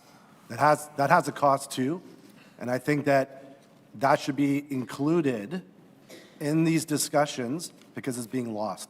I hear you. I really appreciate what you're saying, Mr. Mahi, and I share your concerns about the state of our existing social fabric in this country and what's happening out there. But I have a hard time dumping that on a municipality. When this federal government, under this party, voted in 2019 to make housing a right and then sat on their duff and did nothing for 5 years, when this provincial government that says they're progressive has not been rolling out the kind of housing, when in the 70s, are you aware that the Schreier government was rolling out 7,000 affordable housing units a year? A year, Mr. Mahi. We can't even roll out 700 in 10 years. They did it in a year. Why is it on the city to do this? We're trying to maintain our infrastructure and everything. That's the higher levels of government should be getting their act together, especially when they declare housing a right in 2019 and then the federal government does absolutely nothing. Don't push it back on us. Councillor, with all due We are respect, trying to keep this city moving, balance our books, keep taxes down, keep things from blowing up in the streets, and the provincial and federal governments are doing nothing. When it comes to affordable housing, really, they aren't. They're able to get pipelines moving, though, I could see, according to the papers today.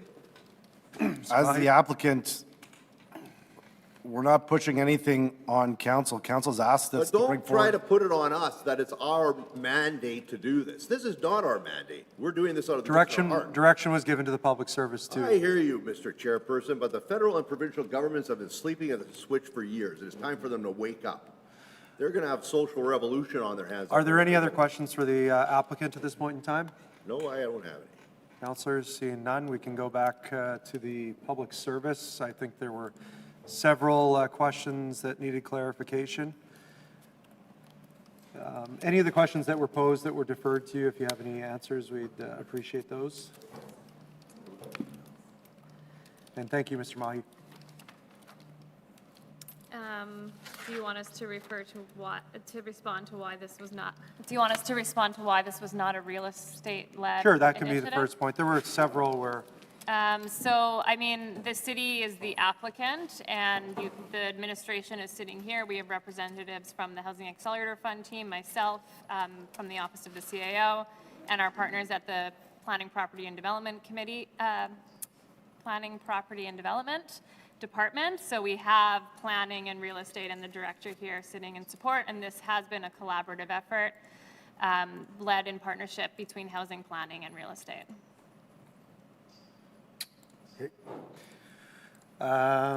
Councillor Wyatt, do you want a specific on why this was not an initiative of real estate? Mr. No, I think I can read between the Chappell's here. lines. I mean, I don't want to get into it other than to say that, You already have. well, I'm of the view that we're actually devaluing this land. And if the idea is about driving money into social housing, and I get that, and to help the province out, even though they got way more tax levers than we do, to subsidize their affordable housing program that they should be responsible for anyway, including the federal government. We want to be nice guys, okay, I hear you. But then we should be ensuring that we get the highest and best return on our investment on the land that we're talking about. I think that should be our approach. It should be a real estate approach, and we would say to the province, we should just turn over a check to you once we've sold the lands that we obviously can declare surplus. And in the process, we might get some new facilities for some of our departments as well in the process that could actually work out quite well. So, I mean, I think this, the entire approach is wrong. And I find it upsetting that the same HAF staff who did not have the time or the will to have an open house for the Granite Curling Club, all of a sudden had for these residents, but only one round. And they're telling them what they're doing. They're not asking them their opinion, they're telling them. And that really does upset neighborhoods, and it doesn't really create the kind of goodwill you want when you have these housing projects happen, which are already an uphill battle as it is, Mr. Chairperson, because people get suspicious. They don't know what it is. We don't know what it means. We're not used to this model in Manitoba. We have not seen a lot of it. We do need it. But, you know, I mean, there's so many places. Right now, the province is sitting on hundreds of acres down at the University of Manitoba, the former Southwood Golf Country Club, that they could easily build these affordable housing units right in the campus. And with students there, by the way, taking training in the very courses to help these people out, that they would actually work with them on. Why aren't they building it there? You know, like, I don't understand this. I don't understand this exercise. I'm really confused. I'm really confused by it, honestly. So. would there be any value, question for the public service here, would there be any value here, because I'm stuck on, and again, this is at council direction, so we're not trying to place any blame here. Would there be any value, especially around ensuring the community of what type of, or what services would be in their community? Is there value in asking the applicant to go back and gather and provide more or additional information to this committee at a later date if we were to adjourn at some point here? And because I'm anticipating that the folks that came here in delegation are going to ask a lot of the same questions around what is it that is going to be in my neighborhood? Or on the other side of things, I love it and I can't wait for these types of services because I see the horror that's happening out on the streets and we want to help these folks. and I believe that the council shares that opinion in both aspects, is there value to go back out and get additional information so we can provide clarity? I have a request, Mr. Chair. Can I just hear Sure, the public sure. service here, please? I guess I will say to part of that question, the zoning, the draft zoning amendments that are before you, in addition to the other recommendations related to the surplus or disposal of land, but the zoning is giving assurance to the public as to what will be built. It is providing approvals for supportive housing as a particular use, and it's described with the clear development criteria as to how it will be built. If the public is interested to know the owner-operators of those potential buildings and who might be living there, that I would say would likely be through the other process where we are selling or leasing the land to a provider. And the proposed approach is that the province will issue an expression of interest for the owner-operators. We will support in their adjudication. And then we will ensure that there's a reputable organization with the track record and experience to be able to provide that housing. And likely, as this project will also go through federal funding, will also have to be underwritten by the federal government through their funding programs. So that's the process that is proposed, and the city, through the public service, will support that. The city and the province are drafting a memorandum of understanding on this initiative that's not been finalized yet. So there could also be the inclusion of details to give some assurance to council that would therefore give assurance to the public around touch points back to this committee or various aspects of how to adjudicate. That certainly could be part of that agreement and or the sale or lease of land. Yeah, I'll leave it there. I'm not sure if that explicitly answers the question. And Gord, do you want to add anything on sort of the recommendations related to the current recommendations on the disposal of land, which is delegated to the CAO, subject to council approval later? Well, the terms are delegated to the CAO. Council would actually be approving the sale and the leases, so it's essentially a pre-approval with then the authority for the CAO to enter into the agreements. Question. Councillor Wyatt, first.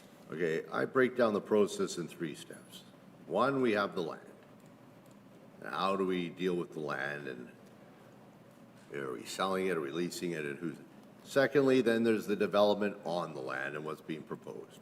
We don't know. It sounds like in some cases we know, in some cases we don't. The residents have a right to know what's coming in their neighborhood. I don't care what. Third, it should be then the actual approval process for the rezoning of each parcel separately.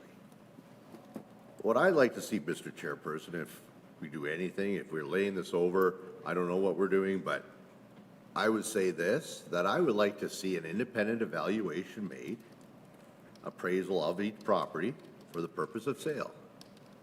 Because clearly we've now identified them. We got map A, map B, map C, we got map 1, map 2, map 3, map 4, map 5. Well, let's determine the value of this land for highest and best use if we were to sell the land. And I know one is zoned park, so assuming, let's say, council gives the approval, we got to make that assumption, but let's just determine the valuation. And let's get, our own evaluation, but also let's get independent appraisals done on what we could potentially get for this land. I'd be really curious, because I think at the end of the day, I think we'll be surprised that we could actually get a fair dollar for at least some of them. I know the fire department may not want to walk away from their entire facility, but when they find out how much it might be worth if they sold it and they can get a new facility, you never know. Just one point of clarification, and maybe Liz, you Please. can back me up on this. Even though McPhillips, for example, the entire property is identified as a PDO, it's only going to be a very small portion that's intended to be constructed. So with that site, we were looking at the most northerly portion of the front yard. Yeah, I hear you, Gord, but I mean, what, we've identified the whole site now. Potentially, yeah, it's just part because the lot is not subdivided. There is no other part to identify. Right. We have to identify the entire lot as But one I mean, parcel. our training facility on prime commercial real estate on one of the busiest trade corridors or busiest, what do you call those mall corridors? It's not an ideal location, right? They could be hidden off into an industrial park. They don't need to be there. That could be worth millions of dollars right there that we could turn around and cut a check to Broadway. And then they come forward and they make the application. And they do the consultation and work with the neighbor, because by then they figure out what the uses are. And they see it through to the end. And we've lived up to our obligation helping them, even though we probably shouldn't, because they really have more money than us and they should really be getting their act together and be doing this already. But we're helping them out, I get it, all hands on deck. But I think we'd be far better off finding out what the value of this land is. And just simply writing them a check. And maybe getting a credit when it comes to our grant that they cut us on all the time. Understanding that may have been an issue, we did a, bit of back of the napkin type valuations on these properties. And in general, it's in the hundreds of thousands where I think the total, let's see, I don't have the number handy. It's the total for all sites is 1.5 million, all five. No, I want to get an independent evaluation. Yeah, so one of them has an independent appraisal, 626 Stella, which was marketed for sale back in 2021 and Which was never. site? Pardon? Stella. McPhillips? Stella. Oh, Stella. Yep. 1.5 million for Stella? No. No. had it. Stella is appraised at 44,000, and we have requested appraisals for, I believe, all the other ones. Those are in process right now. I can tell you highest and best use on Plessy Road is not this. You got thousands of vehicles going up and down there. Plessy But is anyway, inaccessible from Plessy. doesn't matter, you can still access. You can build a little strip mall there and do quite well. The only access is through the MHRC property. Yeah, that's right. We get an easement. They'll get the money, Okay. right? Councillor I'll leave Santos, that There's always to a you. way to skin the cat cord, Councillor Santos especially had if a they question. want the money. Oh, I've lost my train of thought of questions. Go ahead, the chair. Do you have anything else to add? No, unless there's more questions, but that was everything. I like to know the value of this land. And then let's talk. The chair of finance should want to know the value. Could be a dividend towards the annual budget.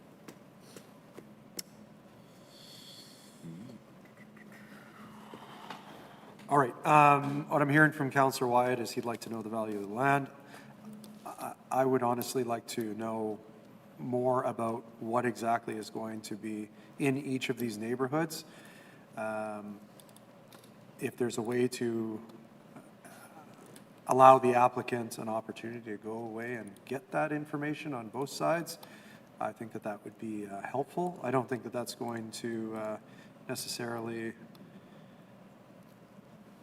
have less or more individuals in support or opposition if we were to adjourn and come back, but for the decision-making process, I think it would be helpful. I'm not sure what the committee is thinking at this point in time, or do we move forward? I'd like to get an independent appraisal on the land and see what the valuation is, then we can revisit it come the hearing. And we can see where we're going with this, because at the end of the day, we may want to just, They are doing it. no, but independent. She said I want an they are independent doing appraisal. independent. Good, when they're I'll done, respond they'll to be your done Please. in a month. Yeah. question, Councillor. So the the report before you has a number of recommendations. The first couple are related to the zoning approval and the draft text amendments and the PDO. Recommendations numbers 3 to 11 are related to the dispositions of the land, so declaring them surplus, the sale or lease. So in the recommendations, as you see them here, it is the recommendation that you would, as Gord said, pre-approve these to be sold or leased to who responds to the provincial expression of interest, and the city would support that. If council is interested in not pre-approving who the sale or lease goes to, those could be coming back to council following the process that the province would issue an expression of interest. We would adjudicate prior to approving the sale or lease of our lands, that would come back to council or this committee. Or I think council for at least part of them. Yeah, so if we separated the two, the PDO moves ahead, just enables that development. Ultimately, we would have no ability to enter in type of any agreement with anyone once the PDO was approved. So company XAB comes forward with a submission to the province. They say, we're going to build whatever 15-unit supportive development here. Then real estate would enter into some type of negotiation, whether it was a sale or lease, and would need authority from SBC or council, depending on what it was. There won't be any authority from the public service to enter in agreements because it'll be a $1 lease or sale, which we won't have the authority for. So any non-park land comes to SBC PD for approval. Any parkland transaction would go ultimately require council approval. Mr. So Chairperson? are you suggesting we do the PDO first No. and then deal with the lands later after the province does their expression of interest? The PDO won't enable anything, right? Because we'll have the zoning change, but there won't be a development associated with it. So you'll have to come, the public service would have to come back, specifically real estate PPD, come back with the supported user for that site. And that would be identified to the committee or council and the terms associated with that transaction. I'm still more confused. Are we not doing a PDO or we're doing a PDO? I'm saying if we just untether the two, decouple them. Right, So the right. PDO continues to move forward. Yes. If you removed all the real estate recommendations, Okay. those would come forward at a later date. Then potentially you'd have more knowledge when that came forward of what was being done on the land. Because we would have we would know the user at that time Yes. And that would come forward. to Next, SBC SBC. or ultimately council if it was park. Okay. Councilor Wyatt? Mr. Chairperson, ultimately, we are not a level of government, we are actually a corporation, which means that we have assets and we have liabilities. We have lots of liabilities. We've got a massive payroll, we have obligations, we have older buildings that we're sometimes stuck in that are an asset but also a liability. But where we have assets, one of the few things we do have assets is this thing called land. And that's one of our assets that we have used in the past, Mr. Chairperson, to leverage to do different things. But the way we have done it is we ensure that and we've done this to ensure, as a good board of directors of a corporation, to get the highest and best use, return on that investment when it comes to the disposing of the land, especially if there is for a greater social good. I would argue that that should be our main modus operandi that we should be operating from. Yes, we want to help the province build this housing, but it doesn't necessarily have to be here. We should be looking at this land and saying, how can we drive and sell it for highest and best use if it can be declared surplus, and for the purpose of funding this program as partially our share, I guess, towards this transitional housing, since we're kind of bought into it now. So, that's my approach, Mr. It always has been. We've maximized land values through joint ventures, ensuring that we get the highest and best use and return on our investment. We've done it through direct sales. We've done it through long-term leases. But we're not doing that here based on this approach. It's all ass backwards, in my opinion. Anyway, those are my thoughts. Okay, so at this point in time now, we would be hearing from those in support and opposition, unless there's an appetite otherwise from the committee. Well, why don't we get the land values and have them come back? I don't know. Then we'll know what we're doing, rather than waste everybody's time. Up to you. I'm okay with that. I don't know that we want to be exactly specific to handcuff the we might have applicant to go to on camera provide on it. more information, but Could you get, if we were to adjourn and we come back next month, are you able to get the land valuation that you said that you were getting in time? Through an independent appraisal? Yeah, No. okay. Is that like a separate disposition that needs to happen? No, so just in terms of process, we would have secured appraisals or are in the process of securing appraisals regardless in terms of what's required by our own policies. If, as we just discussed, disconnecting some of these recommendations, we'd have to come back here, we'd have to disclose those evaluations anyhow. It's just more of a timing issue in terms of writing the report back to council for the approvals, getting the appraisals, so it would take a bit of time. There's no way, 100%, there's no way in 30 days we would have those numbers. In 60 days, there's probably a better chance. So why don't we just separate, do the PDO, No, I'm not going to give that kind of approval authority, absolutely not. and then do No the way. appraisals with the declaration? I think that we need to also be open-minded to all aspects of this application, including hearing from those in support and opposition. However, if the will of the committee is not to hear that at this point in time before additional information is provided, I am supportive of adjourning, but I don't think that we need to be specific or prescriptive on exactly what additional information. I think that the applicant has heard from the committee here, and there's several fronts where additional information is being requested, whether that be on a real estate or actual services, in which communities. I think that that's all important. Yeah, that's what it's about. However, at the same time, I'm willing to move forward here if you'd like. I just want ultimately for this to have a good chance of supporting those out in the community that aren't otherwise. So at this point in time, is there somebody who would like to? I'll move a motion to adjournment for the purpose of obtaining more information at the next hearing. Okay, Leaving the open here. okay, and there are a few concerns that I have just with adjourning to a later date. This will be That's what I maybe wanted. not exactly, for those of you that are in the audience and listening at home, council has a reorganization meeting that is typically held, help me with the month here, in November, I believe it is. Yes, November 5th. So we would need to at least come back before that for this committee, should it not maintain its composition. Otherwise, I'll turn to the clerk here to provide clarification on if we were to go to a later date to allow the applicant and the public service ultimately to provide additional information. Our recommendation would be to adjourn to a date prior to the organizational meeting of council to ensure that the same membership can hear the matter. If it's adjourned past the organizational meeting, there is a chance that the membership may change. And then the concern is that re-advertisement could be required. Is there any ability to have this particular body, even if members are no longer on the Standing Policy Committee, to hear this matter? Our recommendation would be to adjourn to a Fair. date prior to the organizational meeting.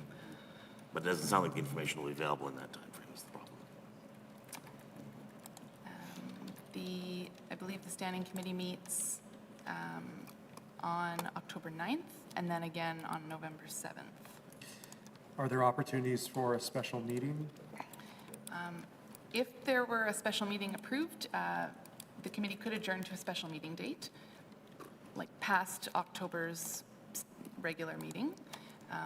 In accordance with the procedure bylaw, any special meeting would require either approval of the mayor's office or a majority of council in order to call that special meeting. But there are dates available. There are dates that could be available Okay. later in October. Okay, so in late October, turning to the public service, would that allow for enough time to provide additional information? And I know you're not the applicant, but in all transparency, the applicant is the public service? Is it specifically just the independent appraised values of the parcels? No, I think that you could take away what was said here today and provide clarity on all fronts. With respect to the appraisals, we typically get quotes of 6 to 8 weeks to complete them. And I don't know the process for the EOI with the province of when you'll know the users. If we could just speak up, I see some people struggling to hear in the gallery, and I'm one of them, Sorry. 20 feet away. Yeah. The process for appraisals is usually 6 to 8 weeks. the turnaround time that we get for externals. And I don't know the timeline for the province of Manitoba's EOI on when users will be selected. I would add that it'll likely be longer than 6 to 8 weeks because we have to put an additional the province has to put an additional EOI out for the actual ownership. And to actually be able to fully adjudicate who responds, it would be 6 to 8 weeks at the extreme minimum. I would say probably more like 3-ish months. But I just want to also add for the committee's consideration, the zoning approval should not be tied to the individuals that could be living in these facilities, but to the use itself. And so if there's some assurance, or if there is interest and assurance by this committee and council as to who we are selling or leasing our land to, that would be handled by the recommendations related to the real estate disposition.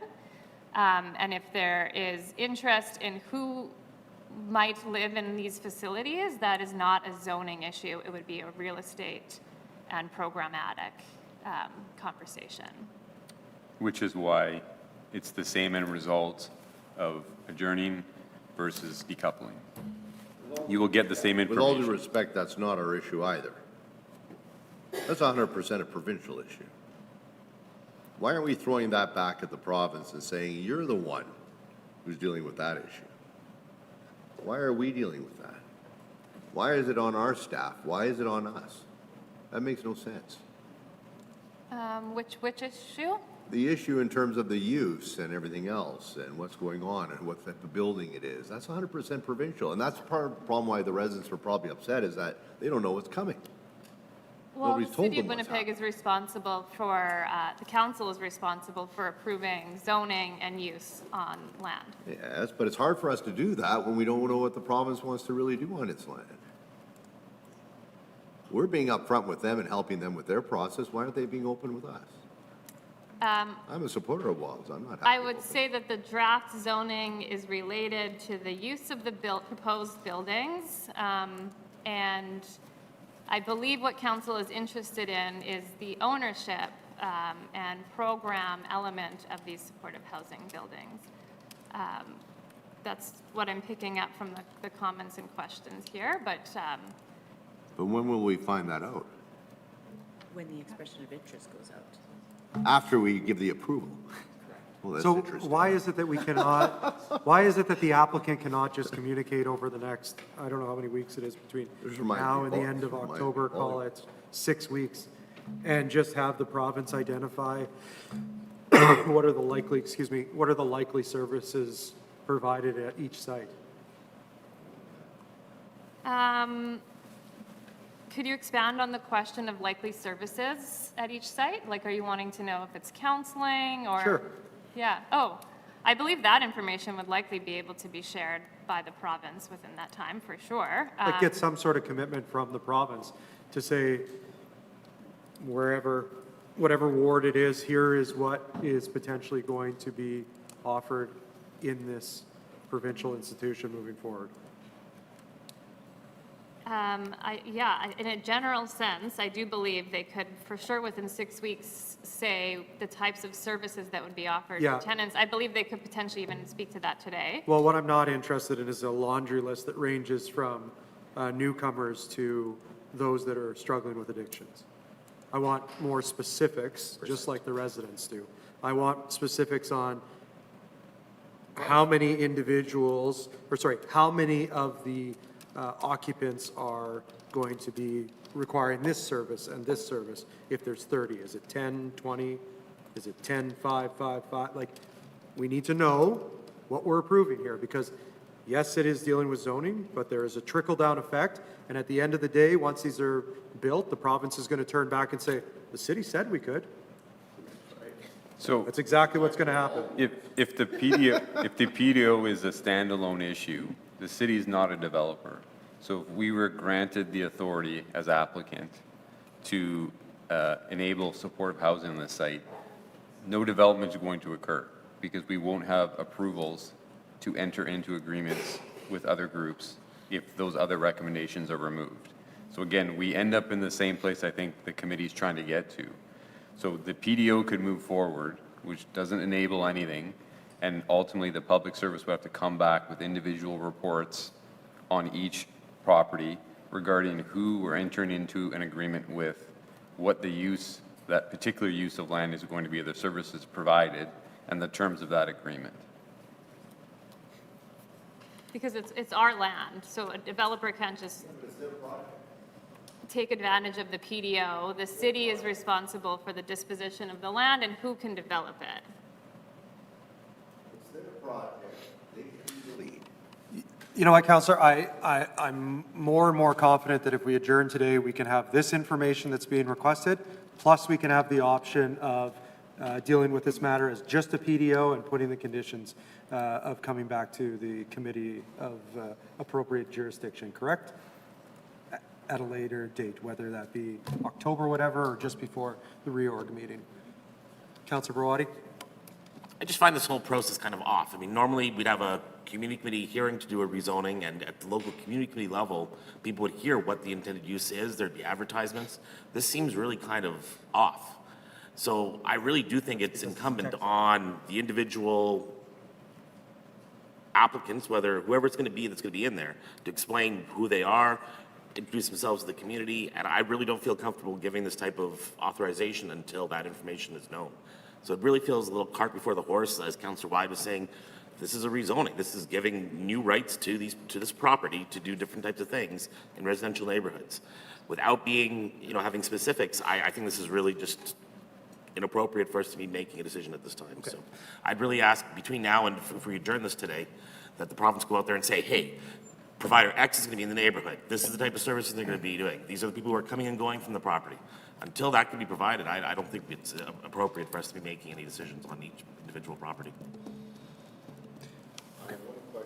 Yes, Counselor Wyatt? I know that in the past, that if the use is involving vulnerable individuals, like a women's retreat center, basically a safety place, is there anything like that where information cannot be shared? That we understand, right? That has to be respected. But it sounds like to me that's not the case in this situation, that we're not talking about that. I could be wrong. So if it's immigrants, new Canadians, youth trying to turn around, transitional, it's not quite the same. Is that fair to say, from what your understanding is? Yeah, I mean, there's 6 proposed key populations at this time. Those aren't set in stone, and Right. There's only 5 sites. Certainly one is individuals experiencing gender-based violence. Typically they don't necessarily disclose of safe houses, Okay. but this is intended to be supportive housing. So Okay. I would agree that this is not an issue.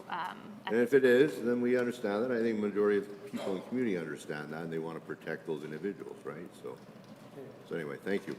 We've received correspondence from the mayor's office that they would be supportive of a special hearing, special meeting of this committee to hear this matter at a later date. I would be supportive of that as well. It would allow the public service, essentially the applicant, to provide additional information on everything that was discussed here today, but not limited to. And that does not change the fact that even if limited information is available, which I'm sure the province is hearing our concerns and will be able to gather additional information for that adjourned date, we could still move forward with what Mr. Chappell had clearly explained to us, that the PDO can be separated from the other matters at hand at that point in time. And this is not months out. This is the end of October if it's a special meeting. Is there support from the committee at this point in time to do that? And before we do this, I just want to clearly communicate. I know that this potentially is upsetting for those that came here, but that would not allow you to speak today. However, you'd be welcome back to whatever date is selected. And the public representations would remain open. Yes. I just want to know, is that something that the committee supports at this point in time? Okay, so then we'll have to have a motion that would name the date, time, and place. Is this something that we could take a 2-minute adjournment or a recess for to figure out and then come back so that we appear somewhat organized here? Okay, thank you. We'll recess for 2 minutes, please. Thank you and welcome back to the Standing Policy Committee on Property and Development. We are in the public hearing matter, item number 1. It is the appetite of the committee to adjourn this meeting. Councillor Wyatt, the clerk has prepared language on an adjournment date that would require a special meeting, which has been approved by the Office of the Mayor. Would you like that to be read into the record, Councillor? Okay, so public representations will remain open, and the hearing will be adjourned to a special meeting of the Standing Policy Committee on Property and Development on October 20th, 2025, at 9:30 a.m. in the Council Building at 510 Main Street, in order to allow the applicant to provide additional information with respect to the proposal. Sorry, Monday, October 20th. Apologies, Councillor. Councillor Wyatt, you're comfortable with that wording? Okay, so moved by Councillor Wyatt. All in favor? Aye.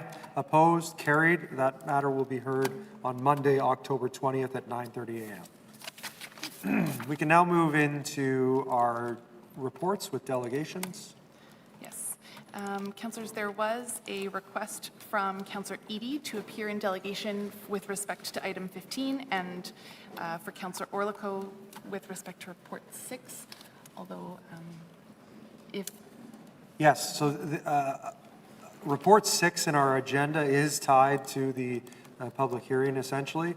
I would, can we deal with that? Do we have to hear from delegations first? You may, I don't know, let me just double check to see if there are any delegations on item Okay. 6, but you may want to lay that one over. Okay. But we wouldn't have to lay it over before delegations. You could Okay. if you want, but you may Yep. just lay it over now. Okay, then we'll lay the matter, item number 6, which is the accelerating supportive housing on city-owned land. Can we have a mover to lay that over to the November November 7th? 7th meeting of this committee? Moved by Councillor Browadi, all in favor? Aye. Opposed? That is carried. That deals with item number 6. Now we can go back to our delegations. Okay. All right. So the first delegation registered is, and I do apologize. Councillor Eady did request to speak in respect to report 15. I know Councillor Orlikow had also requested to be heard in respect to report 6, but that item has been laid over, so he's indicating he no longer needs to Okay. speak. If there's a... Great to see you, though, Councillor Orlikow. Thank you for coming. If, Move suspension of the rules. for Councillor Eady? Councillor Eady. Okay. Thank you, Councillor Browadi. So moved by Councillor Browadi. All in favor? Aye. Opposed? Carried. Okay, so the first delegation registered is Councillor Rowlands. I don't believe Councillor Rowlands is with us in the Zoom meeting, so if the committee would like to continue on. We will. Okay. Thank you. So Councillor Eady, I don't see him in the chamber yet, but he might pop in shortly. Yep, So we will hear him when he gets here. Okay, we can move on to Kelly Ryback to be heard with respect to report 4. I think Kelly's with us in the gallery today. Is Kelly here? We will move on. Okay. Next is Gail Oriti with Harvard Developments, speaking with respect to report 4. Is Gail here today? Please. I have you both registered, but Gail first. Would you like Shivy to speak first? Sure. Either way, we can have whoever's in delegation come down to the council floor here, So this and we is will hear. Shivy Brar, Senior Property Manager with Harvard Development, speaking in opposition to report 4. Thank you.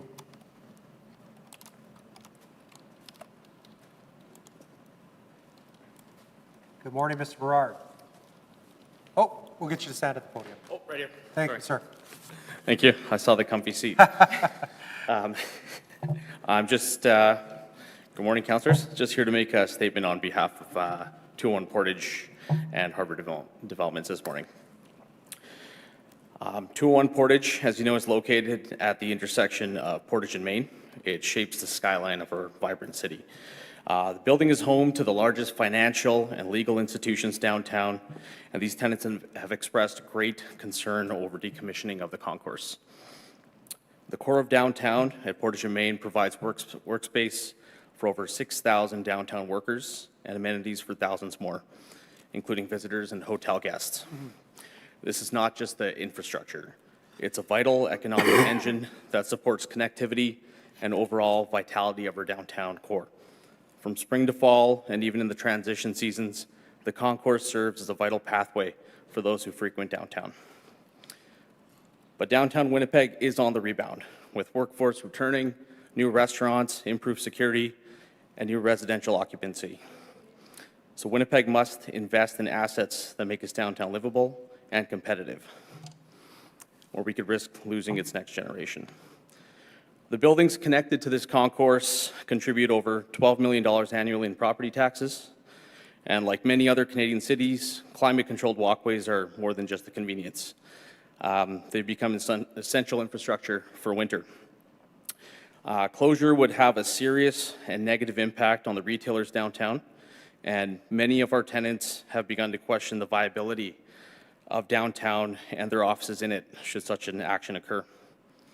The only consideration we believe that should be given here is towards the cost and timeline of repair to maintain the underground concourse so it could serve Winnipeg for years to come. Thank you. And at this point in time, appreciate your presentation. Councillor Rawadi, a question? Thank you very much. Thank you very much. Thank you. Oh, no, I have a question for you here, sorry. sorry. I appreciate that, it does provide a value to the downtown and to the buildings and the property owners of downtown. But again, the City of Winnipeg doesn't provide an underground concourse to businesses on Henderson Highway or even on Broadway. There's significant costs that taxpayers at this point would be having to pick up. Would Harvard be willing to pay a proportionate share to keep the concourse open and to pay for its rehabilitation? Yeah, I'm not in the position to make a statement towards that. That would be someone else at Harvard. Thank you. Yeah. Okay, seeing no other questions, thank you very much for your presentation, your time this morning. Thank you. Moving on. Okay, next registered is Gail Arturi from Harvard. You don't wish to speak? Okay. All right, so we're moving on to Ryan Palmquist from St. Boniface Street Links to be heard with respect to Report 2. Ryan is joining us via Zoom today. Hello, everyone. Can you hear me? Yes, we can. Thank you for joining us. Thank you very much, committee members, for having me today. My name is Ryan Palmquist. I'm Associate Director at StreetLinks. I'm here to make recommendations concerning the direction we believe the worthy initiative outlined in the motion concerning vacant properties can go. I'll begin by saying I agree with the premise of the motion today. Chronically vacant buildings are a serious problem in many neighborhoods and can act as a magnet for crime and social dysfunction. However, what I'm here to discuss today is the deeper question of why this problem exists and talk about what StreetLinks' vision is on how to tackle this issue, with a hope that our model and concept could find its way into a potential report and recommendations from this committee now or in the future. So there are as many stories about vacancies as there are properties, but I want to tell the story of one property at 259 Fountain Avenue in the Logan Centennial neighborhood. Known as to us as just Fountain, this building is a groundbreaking program developed by StreetLinks designed to offer a sustainable model for maintaining and rehabilitating low barrier housing in Winnipeg. Located in the Logan Centennial neighborhood, this 37-room, 3-story walk-up apartment was once infamous for violence, drug use, gang activity, and even a recent homicide. This building's previous owner was forced to evict all of the building's residents to undertake major repairs associated with years of extreme abuse and property damage. Upon their completion, the building was ready to be rented again. However, following a sale, the new landlord was faced with the reality that the property would quickly face the same problems as it did before. The landlord approached our executive director, Marion Willis, and the StreetLinks team to propose a collaboration that would be mutually beneficial. What arose from those discussions was a unique model that lights the way for restoration and improvement of badly needed low barrier housing stock. StreetLinks, in this arrangement, StreetLinks gains exclusive right to populate buildings with tenants it vets through its outreach and shelter systems, and in exchange, places daytime staff and off-hour security in the building to enforce clear and strict expectations and norms. This straightforward and intuitive approach can reactivate dozens of units of low barrier housing onto the market at very low cost in just a single building. The property owner benefits from guaranteed rent paid in full and on time for all 37 units in the apartment. Those rents are paid from EIA payments of clients, and in some cases from the personal incomes of clients who are employed, and are a fully staffed building day and night, including security. The tenants benefit from a safe and comfortable environment with recovery supports. and the community benefits from the elimination of a hub of crime and gang activity, and the positive engagement with the community by building staff and residents. This all comes at a cost to our organization of between $200,000 and $300,000 annually. $250,000 for 37 housing units versus a cost of as much as $500,000 to build a single new unit of affordable housing, even without considering the needed recovery supports. StreetLinks believes the Fountain model can serve as a template for a significant expansion in the accessible low barrier housing stock across Winnipeg and address the problem of vacant properties simultaneously. Much of the discourse surrounding homelessness in Manitoba concerns the need for new public and social housing. This includes funding for Manitoba housing renovations and rehabs, one-time grants and loans to nonprofit providers to develop their own dedicated social housing projects, and in some cases, incentives for the private sector to include affordable units in market rate projects. Yet Winnipeg's urban fabric is dotted with small multifamily buildings, 3-story walk-ups and duplexes, and larger older homes with rooms suitable for habitation that sit empty right now. So why are we as a society confronted with a housing shortage while there are so many unused housing units out there? For building owners, especially in certain neighborhoods and at accessible prices, it is a near certainty their properties will face damage. The risk of fire, vandalism, liability for safety issues, to say nothing of the stress and fear associated with violence and crime, make many decide to simply avoid renting altogether. The potential costs associated with damage and repair exceed the potential gains of rental income. So many are left vacant.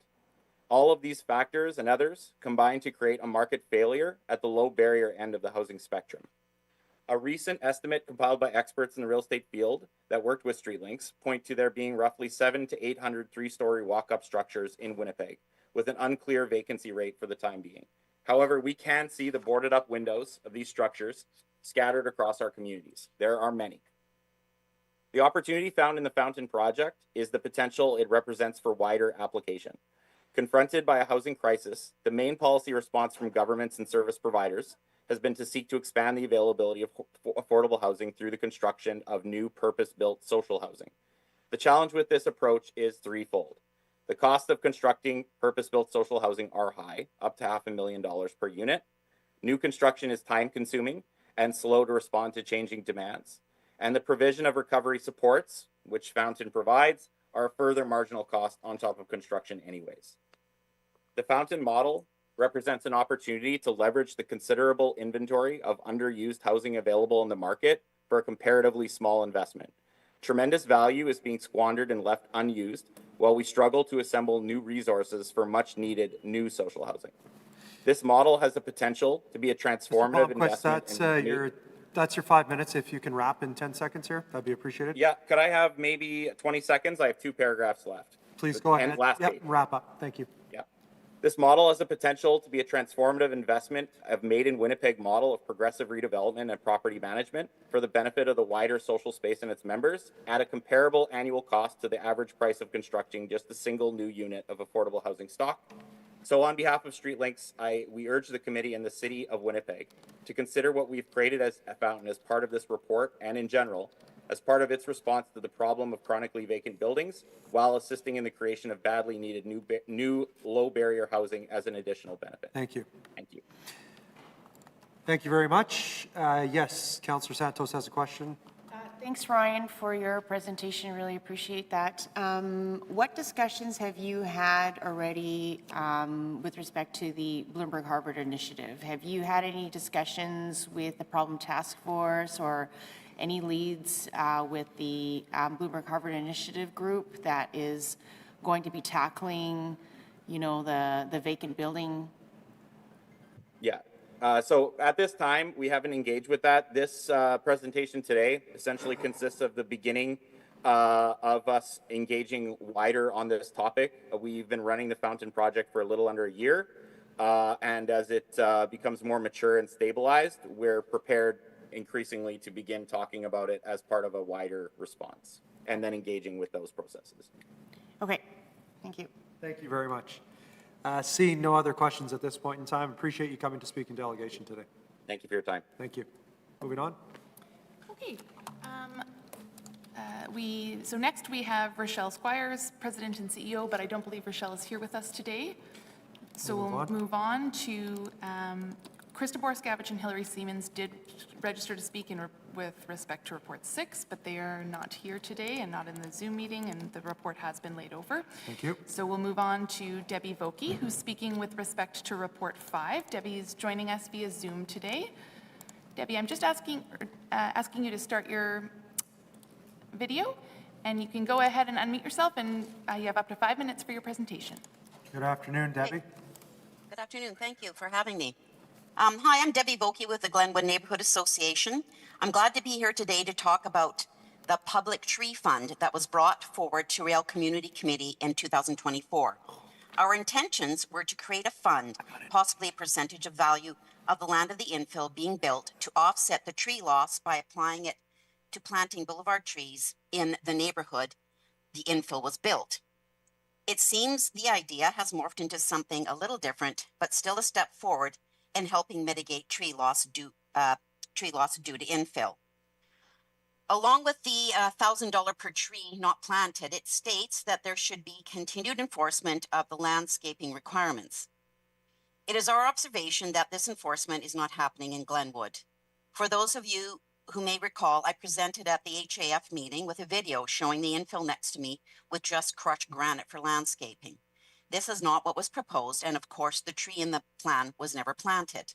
This is happening all over Glenwood, not just next door to me. We talk about the lack of enforcement at all City Hall meetings to no avail. When will this change? Councillor Duncan was quoted in the Free Press asking, how do we preserve, strengthen, and replace the existing canopy? Well, Councillor Duncan, the GNA has been making suggestions regarding tree preservation during construction for years now. A mandatory arborist report, which includes a tree protection plan, is recommended with the expectation the plan can be followed. Root compaction can be very detrimental to a tree. This can be easily avoided by not piling soil within the drip edge of the tree, along with avoiding heavy truck traffic. Where there is a back lane, no entrance should be allowed through the front of the property. Directional drilling instead of open excavation for sewer and water hookup also helps with less tree root destruction. Don't we want to do everything we can to protect the boulevard trees and salvageable trees on the property? Rita Morier submitted documents for this meeting regarding this very subject. There was an arborist report with a tree protection plan agreed to as a condition of a variance for the infill next to her. Clearly from pictures she submitted, the developer has not been following a tree protection plan. And once again, we circle back to compliance. The city has a long way to go to protect trees. Let's work together to come up with a Made in Winnipeg solution. Thank you. Thank you, Debbie. I appreciate that. I don't see any questions for you at this point in time. Thank you for coming to speak in delegation. Thank you for having me today. Have a great weekend. Thanks. Okay, next is Councillor Eady from the Minarski ward to be heard with respect to Report 15, and councillors with us in the gallery today. Oh, Councillor Eady. I haven't been at this microphone for a while. Good day, everybody. Tough hearing you had there. I'm here to speak to Report 15. You're getting a verbal report today on an initiative that Councillor Wyatt moved forward in terms of what we're calling Jason Schreier's Corner. I just came to report there's been some changes. I'm not sure if you're all aware of it, but what's happened is, so we were looking at the purchasing of the land at 241 and 243 Henderson Highway on either corner of Johnson and Henderson. 241 sold to somebody else, so 241 is no longer on the plate. And they're now looking, and they've got a pretty good, they have the Chalmers Renewal Corporation has a offer to purchase right now on 255 Henderson Highway, which is a block north at the corner of Chalmers and Henderson Highway. So it's on the same block as 243, which is where they have the current food offering to the neighborhood, and where there's a proposal for making it a community hub adjacent Schreier's Corner, where the neighborhood and community can celebrate and share in art and so on, whatever that might be. So at the moment, there's an application in by the Chalmers Renewal Corporation, not for 243. It's my understanding that our Property and Development Public Service is working in terms of that space, which would be where stage and things are going to be dealt with. But they have an application, and Councillor Schreier kept $200,000 in the Community Incentive Grant Fund for the Elmwood East Kildonan ward. And that application now has been submitted by the Chalmers Renewal Corporation, and they are also applying for a, what do they call it, a community neighborhood grant. The deadline is September 15th, I think. So they have an application in there for some dollars to renovate once they have enough money to purchase 255 Chalmers, 255 Henderson Highway. So I provided support letters just reflecting what Jason's perspective was in terms of 255, or what used to be 241, and some transitional housing and other space on the main floor for the neighborhood. So I just thought I'd update you that. So it's not 241 that's being dealt with anymore. And I think the Chalmers Renewal Corporation does have has been speaking to the provincial government in terms of transitional housing and some funding for that as well. So I just leave that out there. So I don't know if the city directly needs to get involved in the purchase of 255 Henderson Highway. It looks like the Chalmers Renewal Corporation has the wherewithal. So I think really at this point, the real focus is on Jason Schreier's Corner, and I'll leave it at that. If you have any questions. Thank you very much, Councillor Eady. I'm appreciative, and I know that your colleagues and the community is appreciative of the initiative that you've taken here to honor Councillor Schreier and come here and speak in delegation on exactly what's going on there as well to keep us informed is much appreciated. So thank you very much for that, sir. And thanks to the committee and the public service. Things are moving along in terms of support that we provided in terms of planning and stuff for Jason Schreier's Corner and those things. So Yes. anyway, thanks to the public service. Okay, thank you, sir. We'll move on. Okay, and the last delegation today will be Kyle Roach, who's joining us via Zoom, speaking with respect to Report 2, 11, and 15, noting that Item 6 has already been laid over. Absolutely. Okay, Kyle, we've just asked you to start your video, and you can go ahead and unmute yourself. Hi, Kyle, we can see you. And we cannot hear you yet, Kyle. And can you hear me now? Yes, we can. There we go. Please. Perfect. Councilors, Mr. Chairman, thank you for your time. My name is Kyle Roach. I am running as a candidate in the Elmwood East Kildonan by-election. And yeah, I'd like to speak to these motions here. With the time limits on vacant buildings, I don't need to explain to council the issues that are ongoing with vacant buildings. You've been dealing with it. I've been watching the work that's being done by you and the public service, the Problem Properties Committee, the work to enhance those bylaws. And as a resident of Elmwood, it is an issue that is top of mind for a lot of folks in the neighborhood. So some of these changes to enhance the enforcement of time limits, and that would require provincial level changes, and that's a whole issue. The court system requiring a conviction bogs us down in a lot of ways because they're so backlogged.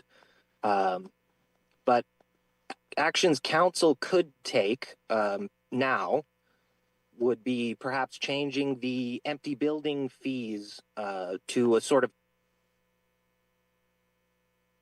escalate similar to the fire safety bylaw, where say after your first year it's 1% of the assessed value, second year 2%, fifth year vacant 5%, etc. As a by proxy putting a limit on the time, because eventually it will reach a financial limit.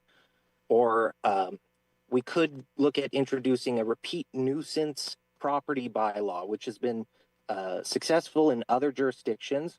And essentially, if there's multiple calls out to properties of multiple different city services, police, fire, bylaw enforcement, et cetera, after a certain point, that this starts being additional fees for the use of city resources. But anything that will lower the amount of vacant buildings, lower the amount of time they're left to be vacant, increase the housing stock, unburden our firefighters and city staff, and beautify our neighborhoods, we should be supporting. With regards to the local area planning initiatives, there's some unfunded plans on here that are a decade old at this point for relatively small amounts of money, and I'm really glad that this chart was included and Appendix C. It's one of the specific things that once I started reading city budgets a few years ago stood out to me as almost shocking. We need to triple the amount of spending we spend on planning to even reach the median. If we approved all these unfunded plans and what is being requested, we still wouldn't be at the median, but we might get close to the amount Regina spends on city planning. So absolutely, let's start funding our planners the way they should be. And then to Henderson Highway, Jason's Corner, as Councillor Eady was speaking to, and I just spoke with the CNRC, the Chalmers Neighborhood Renewal Corporation, and the work that they do is invaluable to the community. This way of honoring Jason's legacy is incredible. They offer wraparound supports, provide food security and social housing. It's needed here in our community. It's needed in other neighborhoods as well. I was just speaking over at VG, and there's Valley Gardens. There's very little in terms of these sorts of resources. So not only should we be supporting this initiative, we should be expanding these sorts of initiatives. And yeah, food, shelter, and belonging is what they told me they provide, and that's what we need. Thank you for your time. Thank you very much for your time. Appreciate your presentation here this morning. I don't see any questions at this point in time, so enjoy the rest of your day. Thank you. You too. And that's it for delegations. Okay, thank you. We can move into our reports at this point in time, starting with report. You know what, actually, is there a possibility the committee would be open to an omnibus movement for all of the extensions of time? If we could have the clerk or the public service identify that, would that be open to that? Okay. Okay. So that would be items 17, 18, 19, 26, and 27. The motion would be to concur in the community committee recommendation. So moved. Okay. Okay, we have a motion to move those items as they are all extensions of time. So for those of you that are listening at home, the extension of time, essentially, we would be speaking to that request, not the item. Moved by Councillor Bowati. All in favor? Aye. Opposed? And that is carried. I'd now like to see if the committee would be interested in moving items that were moved at committee, community committee, that followed the recommendation of the public service. Anybody interested in that? Yeah, okay, well, let's find out which ones they are. We have Mr. Veach with us. Good morning, good afternoon. Good afternoon. Thank you, Mr. Chair. Yeah, I sent these numbers by email to yourself and the clerk. All of the, you stated that were supported by the public service. Some of these applications were not supported by the public service. However, community committee supported them. And so they went through due process. They had their time at community committee. So we are comfortable with letting those move forward as decided. So it's item 30 that we would like to take off this omnibus movement because item 30 does have some additional conditions we would like to put on. And for those watching and listening at home, item 30 is the subdivision and rezoning of 45 Damon Farm Road, 100 Jean-Louis Road, and 2974 St. Mary's Road. That's correct. So in terms of the omnibus movement, we would recommend item 20, 21, 22, 23, 24, 25, and then into the addendum reports, please. We would recommend omnibus moving 28 and 29, and then again, pulling item 30 for discussion, and then omnibus movement of 31 and 32. Okay. Can I just add that there was a couple servicing amendments to these reports, which the public service was supportive of? Okay, so Mr. Chappell just had mentioned there's servicing agreements that are supported by the public service. Thank you for adding that. Good to know. We have a motion here from Councillor Santos to move those items. All in favor? Aye. Opposed? Carried. Unfortunately, Madam Clerk, you're going to have to guide me through now because I do not know which ones are left. But I do know that item number 1 is not one, so we could start with that in our reports.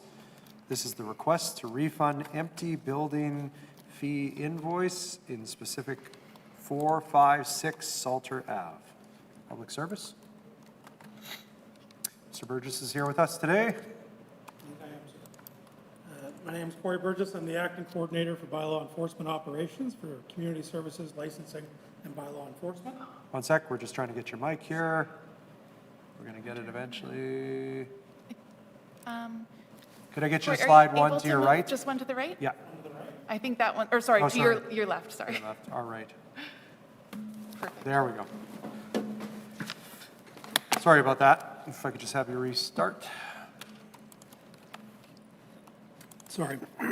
Perfect. I'm Corey Burgess. I'm the acting coordinator for bylaw enforcement operations for community services, licensing, and bylaw enforcement. I'm joined today on Zoom by Jason Robertson, bylaw enforcement coordinator. The bylaw enforcement coordinator may be called upon to provide additional detail specific to the property and/or communications with the property owner and representative. I'll now enter a brief opening statement for the record and provide an overview of the matter before the committee. While I'm talking, I'll draw your attention to the enforcement summary and photos that were provided. The Vacant Building Bylaw 79-2010 was adopted by council to regulate the condition of vacant buildings and discourage boardings. The bylaw provides guidelines for property owners to maintain their properties.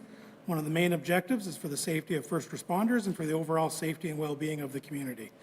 Today, the appellant is appearing to request a refund of the empty building fee. The empty building fee was added to the vacant building bylaw in 2019. This section was added in order to encourage owners who have long-term vacant buildings to occupy, reuse, or demolish. An empty building fee in the amount of 2% of the most current assessed value of the property is imposed annually on properties that remain vacant after they have had 3 annual inspections under the bylaw. This fee came into effect January 1st, 2020. Owners of a vacant property that remain vacant for over the course of 3 annual inspections will be subject to the empty building fee. Once the fee is assessed, it will continue to be assessed each year until the building is confirmed occupied or demolished. City of Winnipeg officers have been inspecting, re-inspecting, responding to complaints, communicating with owners, issuing orders, and doing order re-inspections, writing tickets, responding to community complaints, and speaking with complainants about the status of the property for the years before this fee is assessed. The monies collected from the empty building fee are directed to the Housing Rehabilitation Investment Reserve with the City of Winnipeg to be reinvested in housing initiatives. When a building is determined to be vacant, licensing and bylaw enforcement sends an information package to the owner identifying that the building is deemed to be vacant and subject to the vacant building bylaw. Licensing and bylaw enforcement also provides an information brochure on the vacant building bylaw and all associated fees, and maintains the city's website with all relevant information. Contact information for the enforcement officer is provided to stimulate dialogue so the owner is well aware of their responsibility for maintaining their property. In accordance with Section 13.1, subsection 1 of the vacant building bylaw, after bylaw enforcement officers have conducted and invoiced for 3 vacant building inspections, the empty building fee is invoiced automatically. Specific to this matter, the appellant, who I'm not sure if they appeared today or not, I'm sorry, I did miss portions of the meeting, would be representing the owner of a property that has been subject to 11 vacant building inspections. The 12th vacant building inspection is planned for October 21st of this year. October will also represent the 4th inspection under the current owner. The property is therefore subject to the empty building fee. Licensing and bylaw enforcement is aware of a change in ownership on or about May 2022 from the previous owner to the company represented by the appellant. The building remains vacant. The empty building fee will continue to be assessed once per year until the property is confirmed occupied. And the appellant is aware of the empty building fee and the requirements. Having been through this process before, they appealed the 2024 empty building fee to this committee on July 4th, 2024. Thank you. Thank you, Mr. Burgess. Councillor Santos? I will move that the request to refund the empty building fee not be supported. So the conditions outlined in section 24 of the bylaw have not been met, and the request to refund the empty building fee associated with the empty building fee invoice for the premises at 46 Salter be denied. Yeah. Okay. As stated by the clerk, moved by Councillor Santos. All in favor? Aye. Opposed? Carried. Thank you, Mr. Burgess. Moving on, item number 2, time limits on vacant buildings. I did see our call, yes. Let's give a moment for the public service to come down. Speak to this.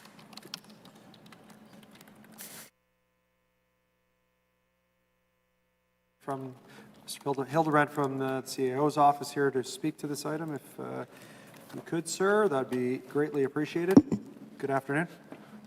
Good afternoon.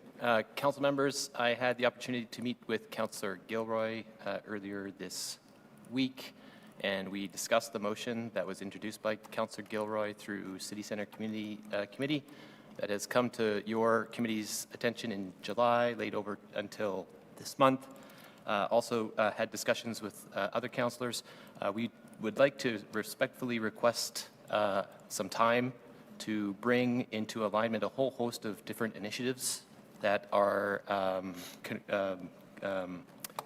consistent with what Councillor Gilroy is trying to get at with this motion, and Councillor Gilroy supports it. So we would like 120 days to bring that together so we can bring an administrative report forward that would include some internal collaboration with committee members as well as other council members. Okay. And that is supported by Councillor Gilroy, as you stated? Correct. Okay. So Moved by... Extension up to 120 days. directing the public service to report back on this recommendation in 120 days. Okay. Up to 120 days? Sure. Okay, great. So moved by Councillor Santos. All in favor? Aye. Opposed? Carried. Thank you very much for your time. Monthly report. Let me follow my list here of remaining items on variance applications made as of right residential developments. Mr. Beach. Mr. Chair, thank you. There were no variances or conditional uses made so far on this item. Schedule AC, so we're recommending an adjournment until October, and we will report back then. But we've had lots of inquiries on Schedule AC and projects.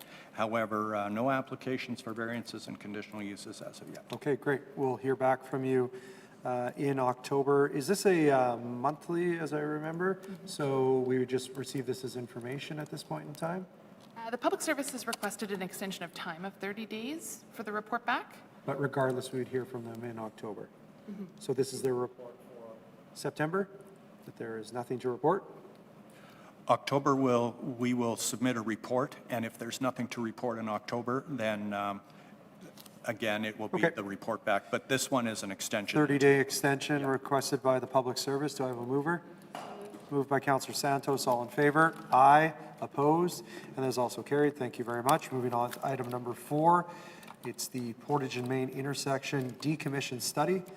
An overview by the Public Service, please, and thank you.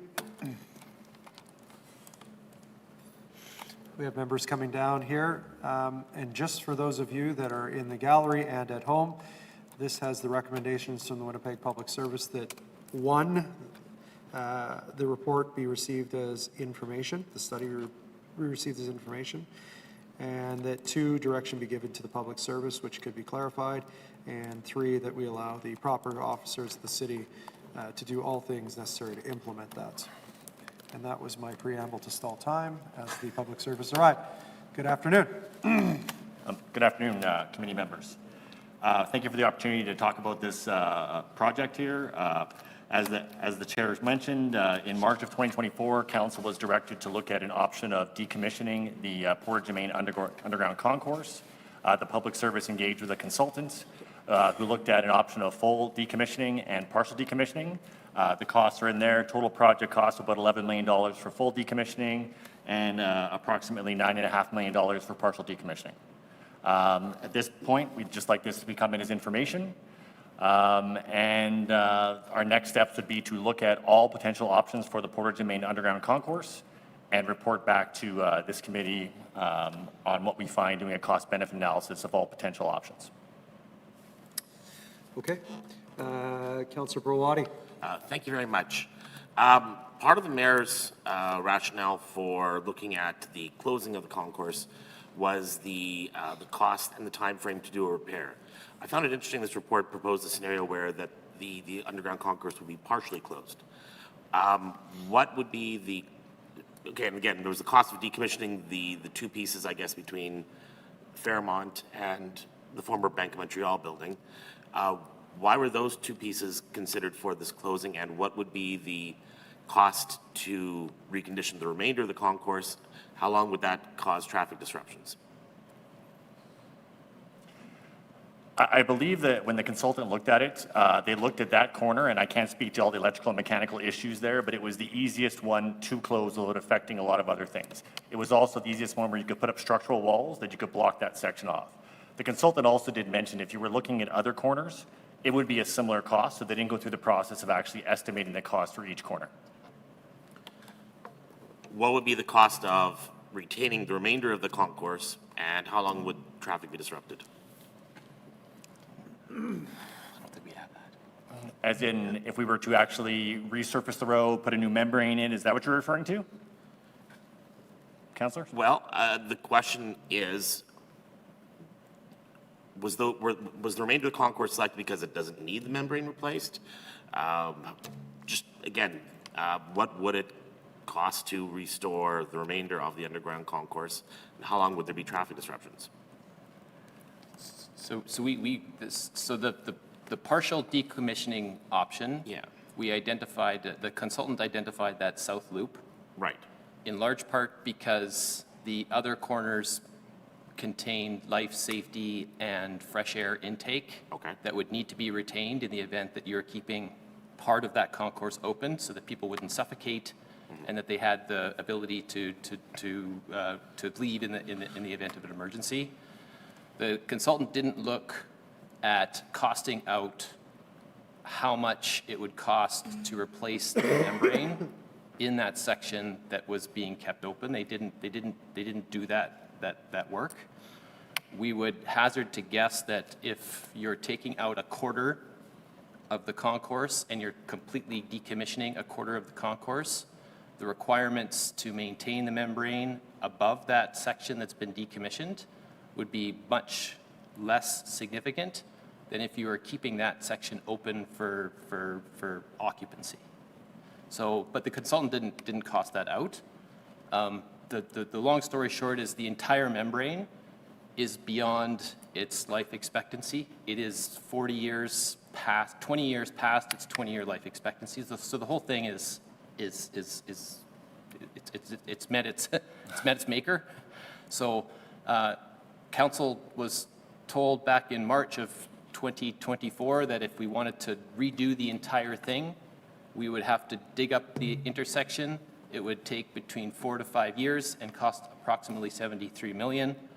We now know that if council doesn't want to do that, we can decommission it entirely at the cost that Rob outlined from the consultant, $11 million. There's also a partial decommissioning option, slightly less, that has its pros and cons as well. Again, it doesn't feel like we have the proper information to make a decision on the partial scenario because we don't know what the other portion of that cost is. Yeah, and I'll just add that this report has just been provided as information. The next step would be to look at all the potential options and do a cost benefit and come back to report and say, based on the numbers, this would be the recommendation. I'm not going to belabor it today. Again, it does talk about coming back, so I'm prepared to. We'll hear from Councillor Santos before you move anything. Sure. Yep. Question about the maintenance piece. Because right now, it looks like we're not decommissioning anytime soon. Is that correct? Like, there's no time frame. Yes, this is just for information, Councillor. There's Okay. no time frame at all. Could you talk to me about the cost of maintaining? Because we are still hearing or seeing that there is flooding issues that are occurring. There are seepage from waters that is going into the circle. What are the costs? Can you tell me on a yearly basis that this is going to cost the city to continue to maintain until we can figure out a scenario, a decommissioning scenario? Yes, Councillor Santos. So over the past 5 years, the average has been about $1 million for the operating and maintenance of the concourse. I mean, as Mr. Hildebrand had said, we're kind of on borrowed time with that membrane, so we'll just continue to get worse. That being said, there are no structural concerns with the concourse, so it is just leaking that is the problem. So it's been $1 million, say, on average the past 5 years. Assume that may increase incrementally as the membrane continues to deteriorate, but that would be the average cost that we've seen to date so far. Are you able to talk about, so here I can see in the motion it talks about report back to council with recommendations based on complete cost benefits analysis. Do you have a time frame on what, there doesn't seem to be a time frame here. Are you looking at a year from now, 2 years from now? How long do you think that's going to take you to do that analysis? So we didn't put a timeline Right. in. We left it open, ended. So Okay. if there's a desire to put a deadline in there, yeah, we'd Well, I think it's kind understand of that, yeah. expectant because you have businesses on all four corners that are kind of left out of the dark, not understanding what is going to be happening in the concourse. I think it's just only fair that we have at least some kind of time frame that comes back to council to meet that expectation so that, you know, whether they're leasing their buildings or like, you know what I mean, and going out and trying to get businesses to come and rent and lease in their buildings, at least they kind of have a little bit of a time frame. Can you estimate something? Do you have something suggested, or are you waiting for us as a committee to kind of give you that time frame? Either or, I guess, yeah. I have an idea of time frame, so we can definitely discuss that here if, before a motion's made. I do have a question about the wording. I'm just going to flip back to my page here. On recommendation number 2, there's nothing specific in there about consulting with the 3 landowners in the level of government. I think that we need something thorough in that discussion and something on the record of perhaps these landowners have a ultimate solution that would be really helpful that we might not look at. Perhaps there's interest in these landowners from acquiring this infrastructure. I'm not sure. I don't think anyone is clear on exactly what it is that their end goals are, and they could all be different. So if possible, I'd like to add something in there specific to consulting with the three landowners and level of government. Yes. The other thing is, I wonder if you have any information, or perhaps we could add it to the motion to come back and report on this as well. Are there any examples of other municipalities that own underground public infrastructure and if they have charges for connections to that? Also, if you don't have that, if you can find even commercial sales where, you know, as part of a listing, you can find out what different properties are paying to connect to public, connected indoor infrastructure like this. I recall years ago, the Newport Center on Portage Avenue closed off access between Eaton's and Portage Place in lieu of a contractual disagreement with some provider. And it took money to get that reopened. And I don't remember the whole history, but often these types of access agreements, there's money involved. Again, you know, are they going to pay, you know, full pop for the repairs? Maybe not, but I think that there should be some research done on what type of commercial agreements there are for tying in for this benefit, because they can charge more rent because they have access to the concourse. Can we recoup the full cost of it? Maybe not, but I think that's something that should be looked into as well. Okay.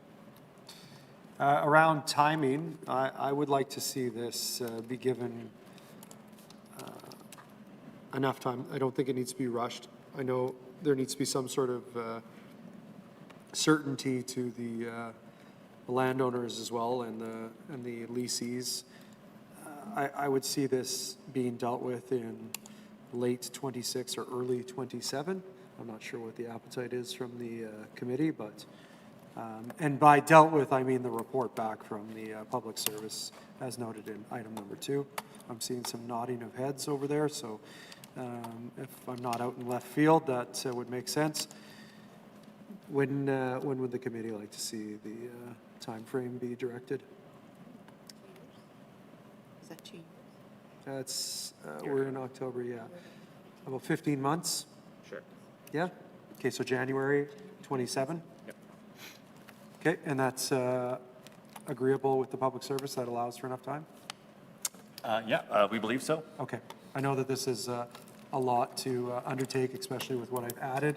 I'd also like to add to recommendation number 2, if amendable to the committee here, just in regards to a robust consultation with the 3 property owners and the level of government at the corner of Portage and Main.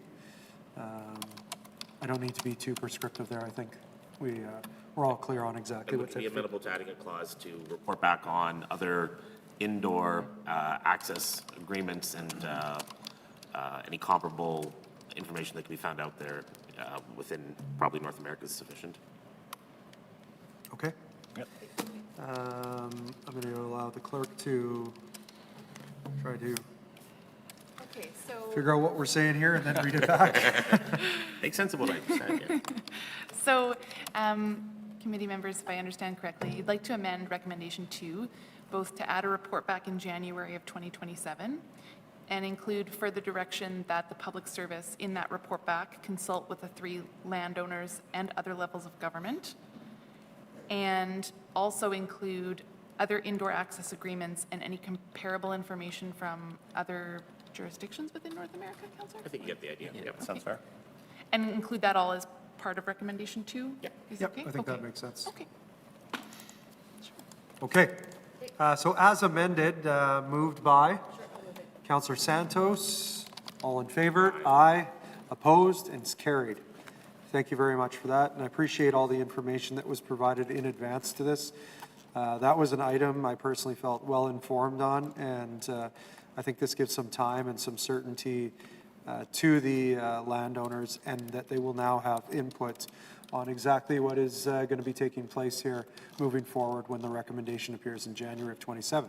Moving on to item number 5, which is the fee structure related to the development of a public tree fund. We have members of the public service here to speak to this, if the committee is interested in hearing from them.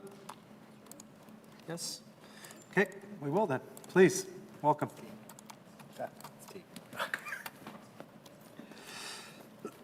good afternoon. Excuse me for my cough this morning. You're excused, and good afternoon. Mr. Chair and councilors, my name is Dave Domke, I'm the Manager of Parks and Open Space, and I have with me today Martha Barwinski, City Forester. This report was requested of us from this committee about the fee structure to recoup costs of plantable land lost to development. Under our zoning bylaw, builders now can build to the maximum of their allowable space, and that really limits the opportunity for tree planting. Other cities have mechanisms to collect funds and reserves to plant trees. That the report talks about some other cities that do that. And really, rather than a fee structure for the loss of plantable space, our public service is recommending that we continue the continued enforcement of landscaping requirements. One of your delegates mentioned today that we need to continue enforcement and improve enforcement, I would suggest, too. At the end of the day, the zoning bylaws, I guess our recommendation at the end of the day is that, the compensation, the zoning bylaws allow for a number of regulations, and at the end of the day, if there are situations outside those zoning bylaws that require us to require developers to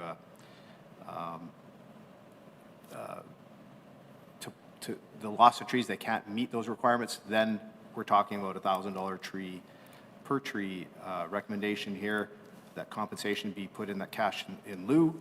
But at the end of the day, the most important part of this recommendation is that we are referring it to the comprehensive zoning bylaw review. Thank you. A couple questions here. If I'll allow my council colleagues to go first. If not, I will ask. You had mentioned the allowable space for infill to take place prevents for tree planting. Is it tree planting or tree preservation? Both, I guess. So if you look at the requirements for building footprint and how much of that property is actually dedicated to building or structures, that inherently there is going to be less space for, first of all, tree preservation, but also less space for additional tree planting or tree planting after the development is built. So that's, yeah, so it would really apply to both. Okay. In regards, and Ms. Borowinski, I heard your, or I read or heard, I can't remember, your comments in media in regards to utilizing private properties for public tree planting. Can you expand upon that? Well, that goes into, I guess, looking at how we can increase canopy, especially in high poverty neighborhoods. Yes. Where there, over across the city, in a lot of areas, there actually is a lack of space on public property to plant trees, but there's lots of opportunities on private properties. And so that's the context, that's what I was speaking towards, too, yeah. And does the public service currently have the mechanisms to do that, or would that be something that we would need to consider here or at community services? Yeah, that would potentially both. Okay. Standing policy. Right. Yeah. Because we have two different bylaws floating in two different standing policy committees and departments, essentially. Okay, so that would be something that we would need to bring up. Would that be entailed in the comprehensive zoning bylaw review to include that ability for the public service to plant trees? I think that, we have another report going to the Community Services Committee on this too. That's a more wholesale type of report. This is really just dealing with the one issue of the zoning bylaw and the fee structure. Mm-hmm. I know, and without rambling here, I hear from residents in my neck of the woods that want trees everywhere, including on their private property. And I say, hey, that's a great idea. Then I reflect the fact that there are high poverty areas that have no trees. So I agree with you in the fact that we should be targeting these areas to plant trees out of essentially taxpayer dollar on private properties, if at all possible. And to start with those areas that have a lack of trees. So that was an excellent point. This is essentially my summary is good points. I agree with you. I'll be supportive of referring this to the comprehensive zoning review process. Unfortunately, and we do have our director here, I don't think that that's going to happen overnight. I think that that's a 2-year process, and I see head nodding here again. So this report around consultation, was there consultation with the public or with the private sector in regards to what would be best practice, or how the public could help in enforcing our protection of trees? I guess I'll defer that to you. So I think that there's been consultation as far as the importance of this through the urban forest strategy that was approved by council. This report in particular says that we want to do consultation with people. So there hasn't been any extensive discussion with developers, if that's what you're asking or getting at, or members of the public regarding this initiative. Yeah. That's still to start in this. We hope that occurs in the zoning bylaw process, actually. Okay. Yeah. Yeah, no, for complete transparency, I mean, it's important to hear from the public. We hear from the public, whether it be, I don't want the government, although we're not an official government, but we don't want the government infringing on our private property rights. And then we hear from the public saying that we need to protect every single tree that we possibly can. And then we do hear from the development community saying, hey, we can do this job that you folks want, but you know, creating an additional tax is essentially not efficient for affordability. Those are kind of my ideas or thoughts around this initially. I see our director is signaling to chime in here, please, Ms. Morris. Yeah, thank you. So because it is a very focused, high-interest topic, while Planning, Property, and Development is happy to implement whatever recommendations come out of parks on this topic, we are not prepared to do the public engagement on this topic because of the fact that it is a very focused and specific topic. We're happy to implement whatever comes out of it, provided that the park's fulsome community engagement happens by the middle of next year, or preferably earlier, since the full zoning bylaw rewrite will be taking up the full 2026 and 2027. But in order to implement something from other departments, we would need to have that direction earlier in Well, the the process. great news is with this committee is that we have the chair of finance here that could possibly answer. If we were to refer this for the comprehensive zoning bylaw review, how do we carve out the dollars to have parks initiate the consultation piece? Is that, like, we would essentially be giving dollars to property and development to do the zoning bylaw review, but what we're hearing is property and development does not want to do or should not be doing the piece about tree protection. I mean, we have an Office of Community Engagement. They'll probably be the ones to lead that up. I don't know. Yes. But I think our chair is wisely raising the fact that while we have a specific budget for the full zoning bylaw rewrite, it will require every penny of that budget in order to do the zoning bylaw, to do the fulsome community engagement that would be required for the tree bylaw is not under that zoning bylaw rewrite. We can certainly incorporate their recommendations and incorporate that within our budget, but we can't do the community engagement for that within that budget. Okay, Mr. Domke? I think there might be some misunderstanding here regarding, this is only looking at one small aspect. This is not full tree bylaw that we're looking at consultation. Okay. This is only one small aspect of consulting with developers. It's a much smaller project. So it's news to us that property planning and development is not able to do that. That was not our understanding. We'll have to go back and figure out how we're going to do that consultation, but we don't see it as an onerous task to look at this one aspect. Okay, that's good to hear. And we can clarify this further in the budget process. Yeah, I'm confident that we can get this done in the intention of this being included in the zoning bylaw review. So If I have a mover here, the request is for this to be referred to the comprehensive zoning bylaw review process. Is there anything else that we need for clarification? Does the department need any clarification on the consultation piece? No, it's clear that you'd like us to undertake consultation. We'll have to have discussion with planning and development regarding that consultation about the scope of it. If it requires funding, that's my concern. We don't have a source of funding for that if it's outside the zoning bylaw. Okay. Okay, I am feeling that there might be a report back here to clarify, but I don't want to overcomplicate it as well. Madam Clerk, are you? As the recommendations stand right now, the Public Service is recommending that this be considered in the comprehensive zoning bylaw review, so there wouldn't be a specific report back on this individual item as it's currently written. It would be part of that zoning bylaw review. Okay. Okay, then are we comfortable with moving forward as is then? Okay, I'm seeing heads nodding yes. Is there another comment?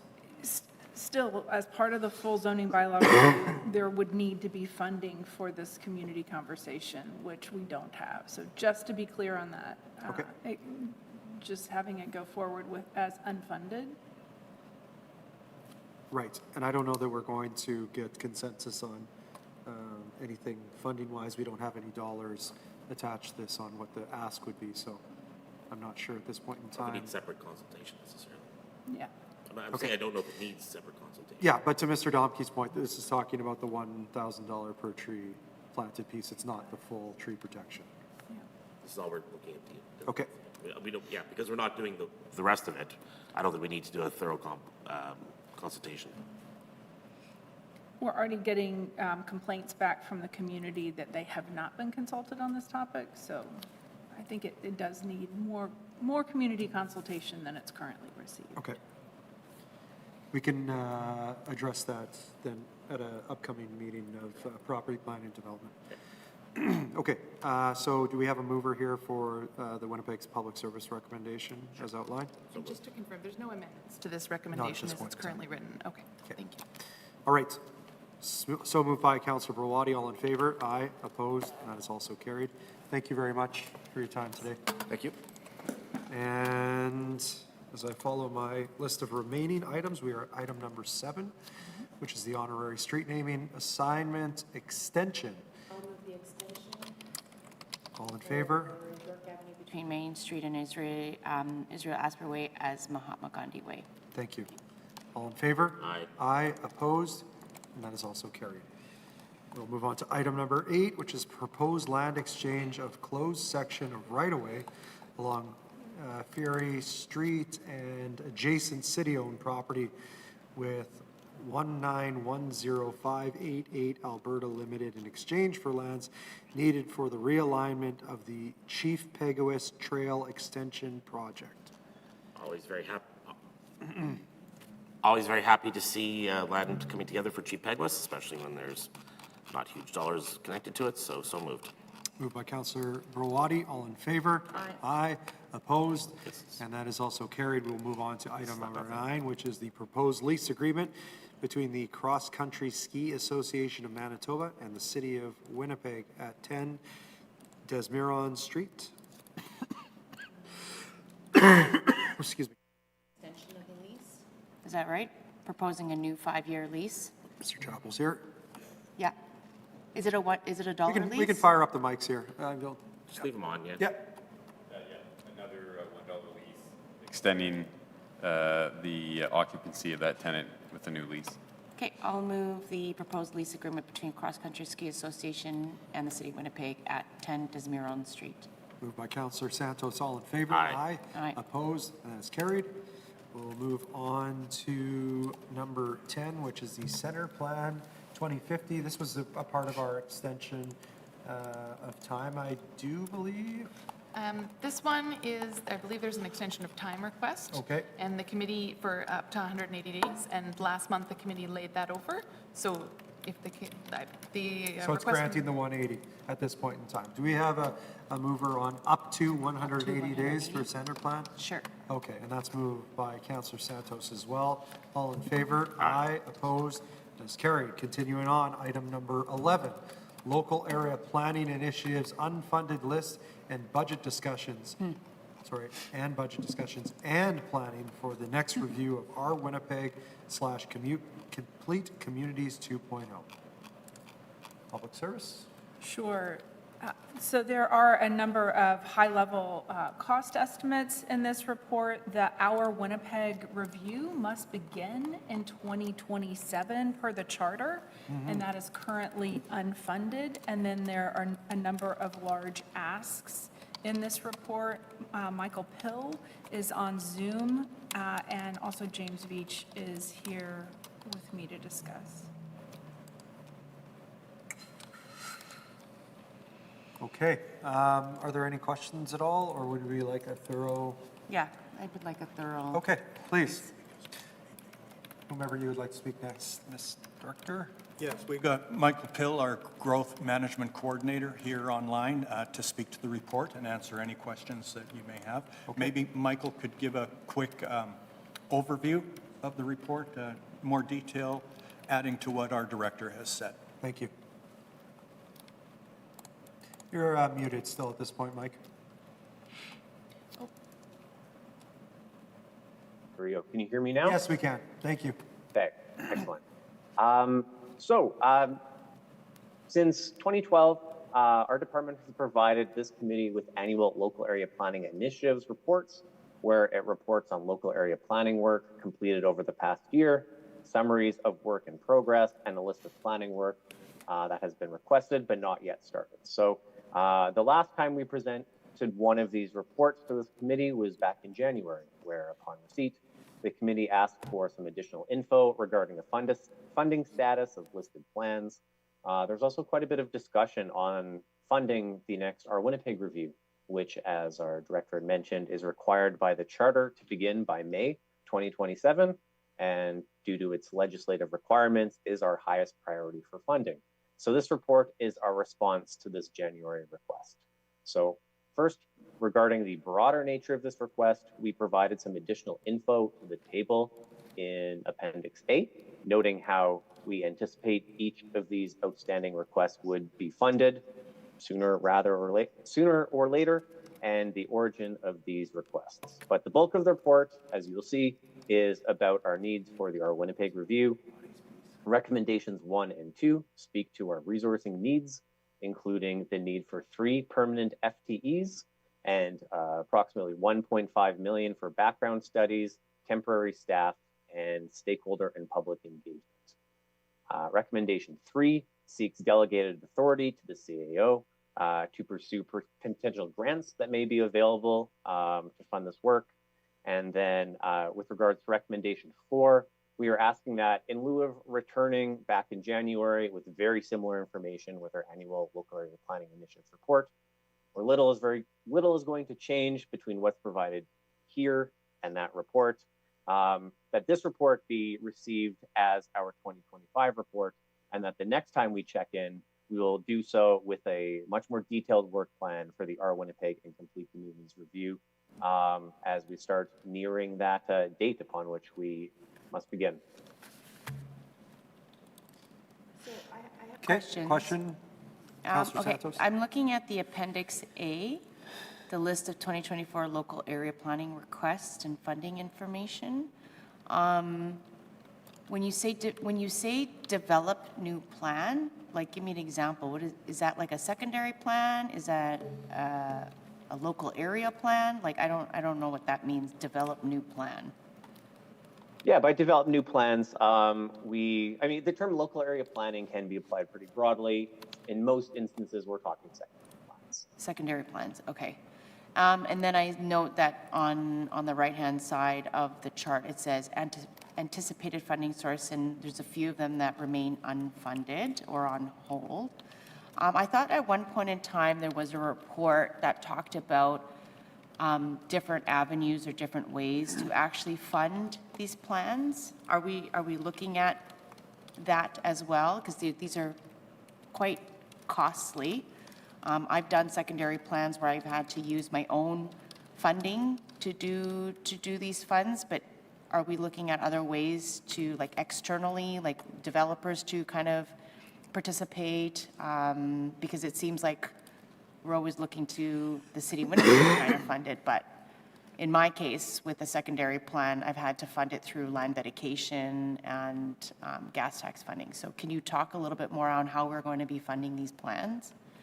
Yeah, well, you mentioned developer funding of plan. That's probably the primary way in which we fund secondary plans that are needed to enable growth in the city.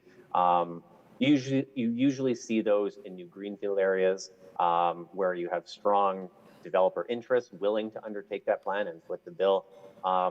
When it comes to plans needed for established neighborhoods, that becomes more of a challenge. There's not an obvious single or two developers willing to work together to foot that bill. So we predominantly see most of the plans that we undertake, Point Douglas notwithstanding as a good example, but most of the plans we do undertake are funded by developers. We did provide, I believe it was council, with a report a number of years ago about funding secondary plans through the capital budget. In the last number of years, we have made requests for a local area planning program that would allocate funding to PPD to undertake some of these plans, but is yet to be funded. Okay. Okay, thank you. Okay. Any other questions? No. Okay, so we're looking for a recommendation to refer A under number 1 to the 2027 budget process, as well as a 2026 referral to the budget process of A and B under item number 2, and that we provide delegated authority to the CAO to accept individual grants and enter into partnership agreements for up to $500,000 on each to support local area planning initiatives. And that the public service report back in March of 2027 with the next annual update on local area planning initiatives. And that is amendable. Yeah. Councilor Browadi? One question. For the last revision of our Winnipeg, how much money did we receive from the province of Manitoba in support? Because they were a fairly significant contributor. Mike, are you aware? Sorry, you're looking at me, James? Yeah. From the last report, I'm not aware off the top of my head. I can say that the 2009-2010 review did receive much more funding than we received for the 2016-2017-ish review. Yeah, there was it was a much smaller budget that the second time around. Has there been any discussion about receiving some contribution towards this revision? At this point in time, I don't believe we've had those discussions with the province yet, although perhaps the director can weigh in on that. We have not had that conversation. We're happy to broach that. I was not aware that before my time that in the 2009, 2010, that they were such a big supporter. Great to know. I'll pursue it. Thank you. Yeah. Okay. No harm asking. No, absolutely. Do we need any direction of that nature to? I'm okay with this for now. Okay. All right. Councilor Browadi, would you like to move? So moved. Okay, moved by Councilor Browadi. Public service recommendations 1 through 5. All in favor? Aye. Opposed? Carried. We'll move on to item number 12, which is Housing Accelerator Fund funding the comprehensive review of zoning. Please. Thank you. All right. So we have council approval for the overall Housing Accelerator Fund Yes. project, but then also the half annual report won't be ready by the time this RFP needs to be launched. So we have the RFP for the full comprehensive review of the zoning bylaws. So this is per the Clarion report that came forward to council for information back in September of 2023. And so this full rewrite would be as per the Housing Accelerator Fund Agreement Initiative 1, Milestone 4, says that we will be in contract with the successful RFP respondent no later than December 15 of this year. And then we would be taking 2026 and 2027 to do that full zoning bylaw rewrite. So we have that RFP crafted and ready to roll. We're just looking for council approval to go forward with this, realizing that the half annual report will be bringing the rest of the half initiatives for council for approval in the next month. Again, I'm very supportive of using the HAF funds to support initiatives internally that to help us improve processes and fund stuff that could, certainly help with that. So no, I'm very supportive and happy to move this. So the end-to-end review, will that be incorporated in any fashion with this? Or I guess once it goes out to consultants, it's in their world? That's right. The end-to-end review is a different initiative. Certainly, the full zoning bylaw rewrite will be able to speak to many of the items in the forthcoming KPMG Yes. end-to-end development review report. Many of those items we already have underway, and also we are in agreement with the majority of those items that they're bringing forward. We also have Robert Kostiak on the line as well, should we want to go into more detail on any of this. I guess from a, expression of interest, is that what is going to be sent out, sorry? No, this will be a full request for proposal. Request, okay, so RFP here. How do we feel about the Manitoba base to be able to facilitate this? Are we going to have to go outside of the province and potentially internationally? And I'll ask that, and then I'll ask another question. Okay, so maybe I should just step back for one moment to talk about what this end-to-end zoning bylaw review is.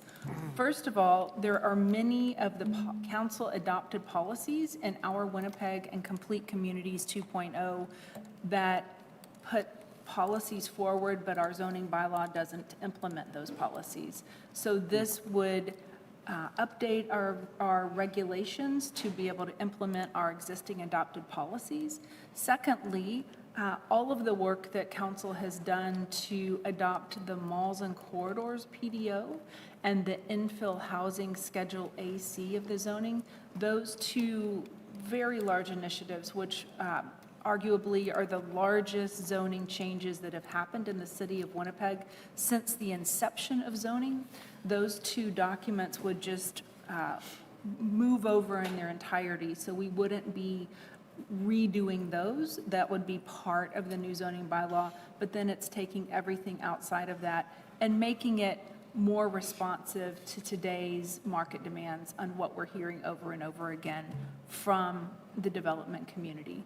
So this is kind of separate but very closely related from with the KPMG end-to-end review.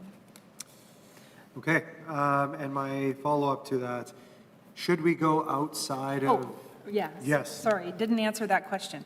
Thank you. So for the community engagement portion of the full zoning bylaw rewrite, we do anticipate that being an excellent fit Yes. for a Winnipeg-based consultant Sure. firm. There are many of them in the city that would be able to do that, and probably are the best people who would be able to assist with that. So local planning firms. However, writing the sort of zoning that our current policies put forward, there isn't,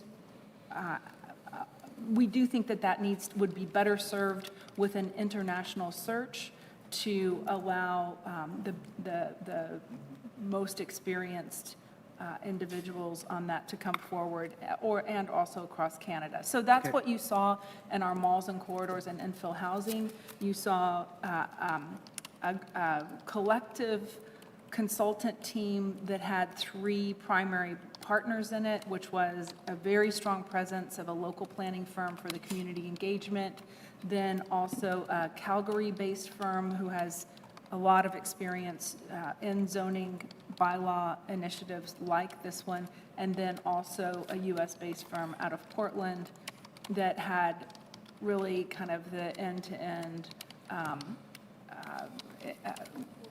experience in order to best deliver quickly and in a budget-friendly way on that. I guess my question is stemming from, are we going to have somebody who's not familiar with the market that is going to then put work back on the department that then further exhausts your resources?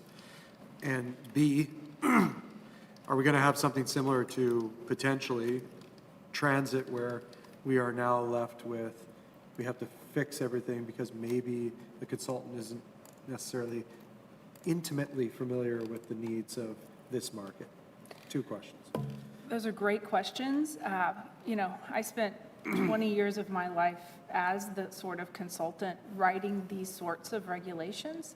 And so we have written the RFP to be very, very clear on what is required here. And so we're hoping for a market response to that is able to meet those requirements. Certainly, PPD's team will be an important part. A consultant could not deliver this without significant input and direction from the city department.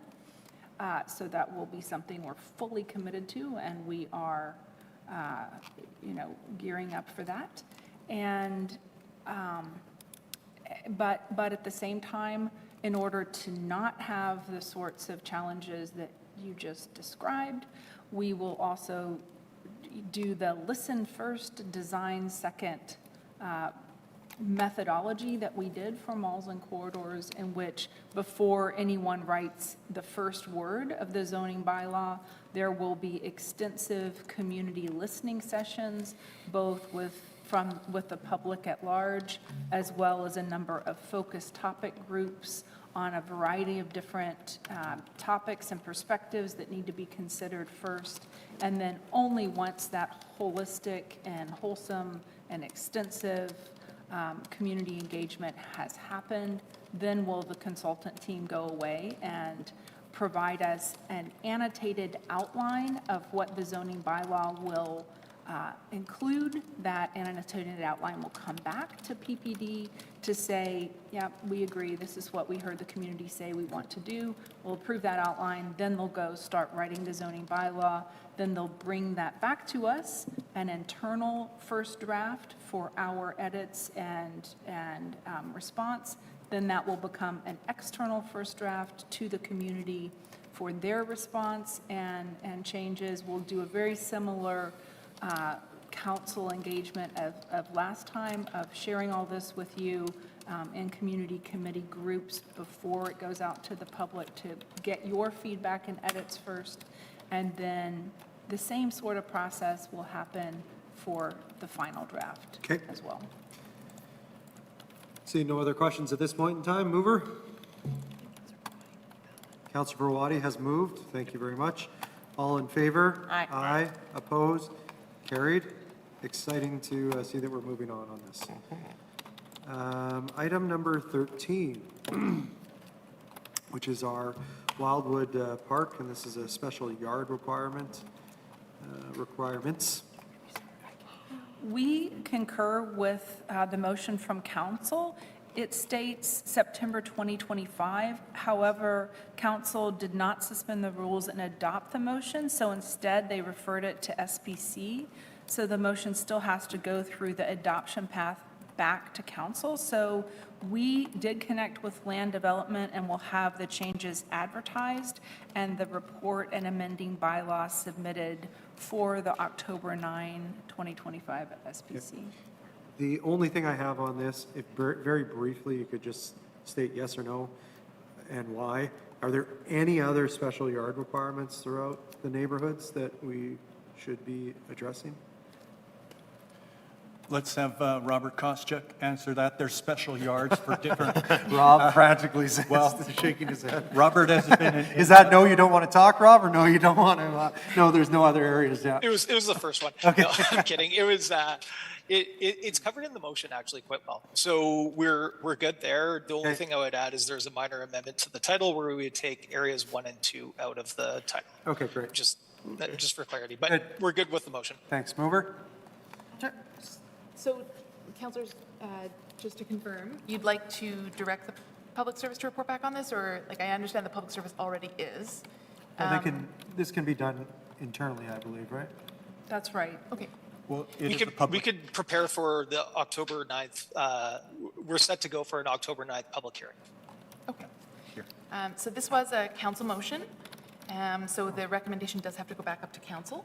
So if you'd like, if you're going to concur in the, I'm not sure what the intent is. If you are going to concur in the motion, I should just note that recommendation 2 states that it be brought forward in September.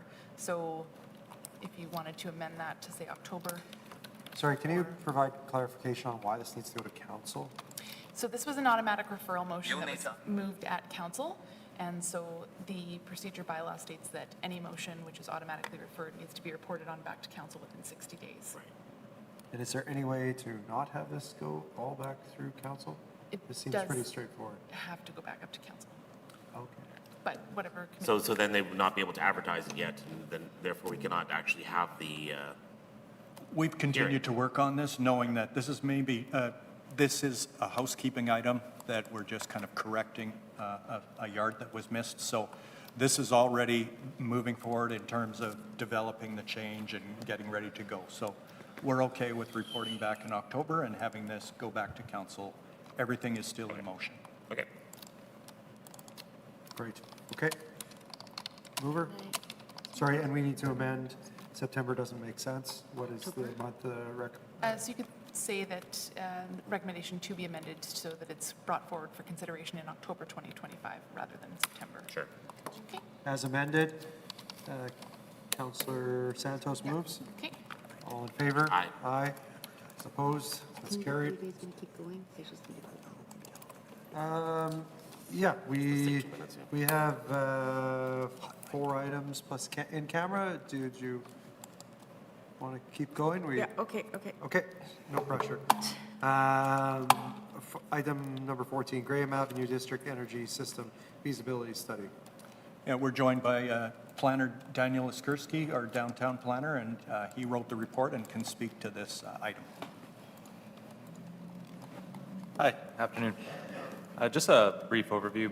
This opportunity arose out of the Center Plan 2050 engagement, where the conversations around reimagining Graham included what would happen if the space was redeveloped. Continuing after that, looking at the potential parkland, what exists underneath, there's areaways, consolidated ownership along the block. Essentially, we just had those conversations continue with Efficiency Manitoba. We're interested in funding a feasibility study for a district energy system. And then we approached FCM as well, and we've got conditional funding from both them. And this is just a report to request that we can accept that funding and enter into an agreement with them. Because you weren't originally permitted to accept the funding from? No. Yes, okay. So this allows us to take money. Does anybody? Yes, okay, great, perfect. Moved by Councillor Brawadi. All in favor? Aye. Opposed? Carried. Thank you very much. Thanks, Daniel. We will move on to item number 15, property acquisition 243 and 241, Henderson High. Yep, and I have one of my colleagues on Zoom to assist as well. With respect to this motion, we've done what was requested by committee. However, to provide actual values, I think the preference would be go to in camera, since we're potentially talking about a negotiation with private owners and wouldn't want to disclose that info. So we can give some high-level information. What Councillor Eadie had provided is accurate to our knowledge, similar to the communications we had with Chalmers. But just sort of depends what the committee wants to hear right now. Okay. There's no financial commitment at this point in time from the city? No, there's no budget identified, which was the rationale for the request, was the desire to set it up. I think, Nikkei, if you want to get into it, I mean, it's possible there isn't a budget that needs to be created based on, I think, the comments Nikkei can provide. Okay. So how does this move forward at this point in time? The committee's been asked, or sorry, the Public Service has been asked to provide a verbal report on the matter. So if the committee is satisfied with the verbal report, I'm not sure if there's any direction. Do we need to hear more? Do we want to wait till the in-camera portion and we can bring this up then? Or? It's up to the committee. I think there's an update we can provide that doesn't need to go on camera. Sure. May Let's assist. hear that then. Okay, yeah. Nick, if briefly you want to go review. ahead. Okay, oh, so we'll have to clear the gallery in order to. What she's going to say is it doesn't need to go on camera. Oh, Sorry, okay, she's sorry, I just missed providing a non-in-camera update. Excuse me, Okay. please. Good day, councillors. My name is Nike Owulabi. I'm with the Real Estate Land Development Branch. I'll be sharing the acquisition considerations for 243 Henderson Highway. The site is currently leased to Chalmers at a nominal rate directly from the owner and is listed on the province's site as an impacted site, meaning it's usable for surface purposes, but requires ongoing monitoring and could be reclassified in the future. So the owner has indicated willingness to sell if the city was interested, but on an as-is basis, condition on the city indemnifying them. The property is a risk to acquire due to the potential exposure to environmental liabilities. And an alternative could be pursuing a long-term lease. With regards to the second property, 241 Henderson, as Councillor Edie explained earlier to the committee, Chalmers Renewal Corporation has shifted their focus from acquiring the property to a different property at 255 Anderson. 255 Anderson is also currently up for sale. And they have identified the property as a preferred option for them, for their programming. And they have also requested that the city consider supporting the acquisition through the CIGP program. So that concludes my update, excluding the values of the properties. Thank you very much. Okay, do we have a mover to receive the verbal report? Yes? Okay, Councillor Santos? I'll move that. Thank you. All in favor? Aye. Opposed? Carried. Item number 16, this is the tripartite agreement for the Market Land South Development Site. Public Service. Gordon, do you want to speak to that? Yep. So the Market Lands, which is across the street, have been trying to secure funding from other levels of government and other funders. And FCM is going to contribute to the project by financing. The issue is that council's original approval only allowed financing through CMHC. So the motion is strictly just allowing the city to enter into another finance agreement with another group. So obviously supportive, thank you for the Public Service bringing this to my attention, and therefore the motion. Is there a way that we can catch this in the future so that we have specific wording on essentially accepting funds in general? Yeah, provided council is interested in doing that, yeah, to provide all opportunities for any type of funding sources, right? Right. So it was a narrow scope, and Yeah, at that yeah. time, we didn't know the FCM was going to contribute, so. Okay, well, let's keep that in mind moving forward then, and I know there's a lot of people that are cheerleaders for Winnipeg that want to make things happen, so. Yes. To that point, I think that a similar structure is currently enabled under the Climate Action Plan. So if things are specifically to meet our climate action goals, you have pre-approved the acceptance of funds. Yes. So for instance, today's Graham Avenue, we came to you for that, but a similar initiative for the climate action plan is going forward without the required council approval because it's specifically for the climate action plan. So you could certainly do something similar, and we could craft language for your consideration, Yeah. should you so desire, that would apply to anything on increasing the livability and economic viability of the city within certain parameters. So Please. happy to do that. Okay. Somebody want to move this, or would you like to take the chair? Okay. Councillor Santos moves. Thank you very much. All in favor? Aye. Opposed? Carried. That's item number 16. We'll move on to item number 30, which is the subdivision rezoning of 45 Damon Farm Road. Oh, this one's going to take a while, right? Public service. Yes, thank you, Mr. Chair. I really need a break. Okay. I'm sorry. Yeah, that's I'm fine. getting a headache. How long I are just we? need- I just need 10 minutes just to Sure. get a We'll coffee. reconvene at 1:45. Thank you. Yep. Sorry. Welcome back to the Standing Policy Committee on Property and Development. For this Friday, September 12th, we have made it all the way through our regular agenda, with the exception of item number 30, which is a subdivision and rezoning of 45 Damon Farm Road. We'll hear from the public service. All right. Thank you, Mr. Chair. I'll start, and then I'll default to Gord Chapel from our land development group. So Damon Farm Road, it was a rezoning subdivision at the Riel Community Committee September 4th. It was to create 23 2 to 3 acre lots and rezoning the site approximately 57 acres from rural residential 5 acre to rural residential 2 acre. It's within the St. Vital South Secondary Plan, and it met the policies of the secondary plan. However, there are some policies about hazardous policy area, and there was an engineering report done several years ago that the aquifer was being under stress here, and the water was becoming more saline.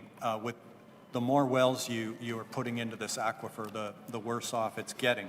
So the Public Service had recommended against the subdivision for those reasons. However, it was approved at Community Committee with a few conditions.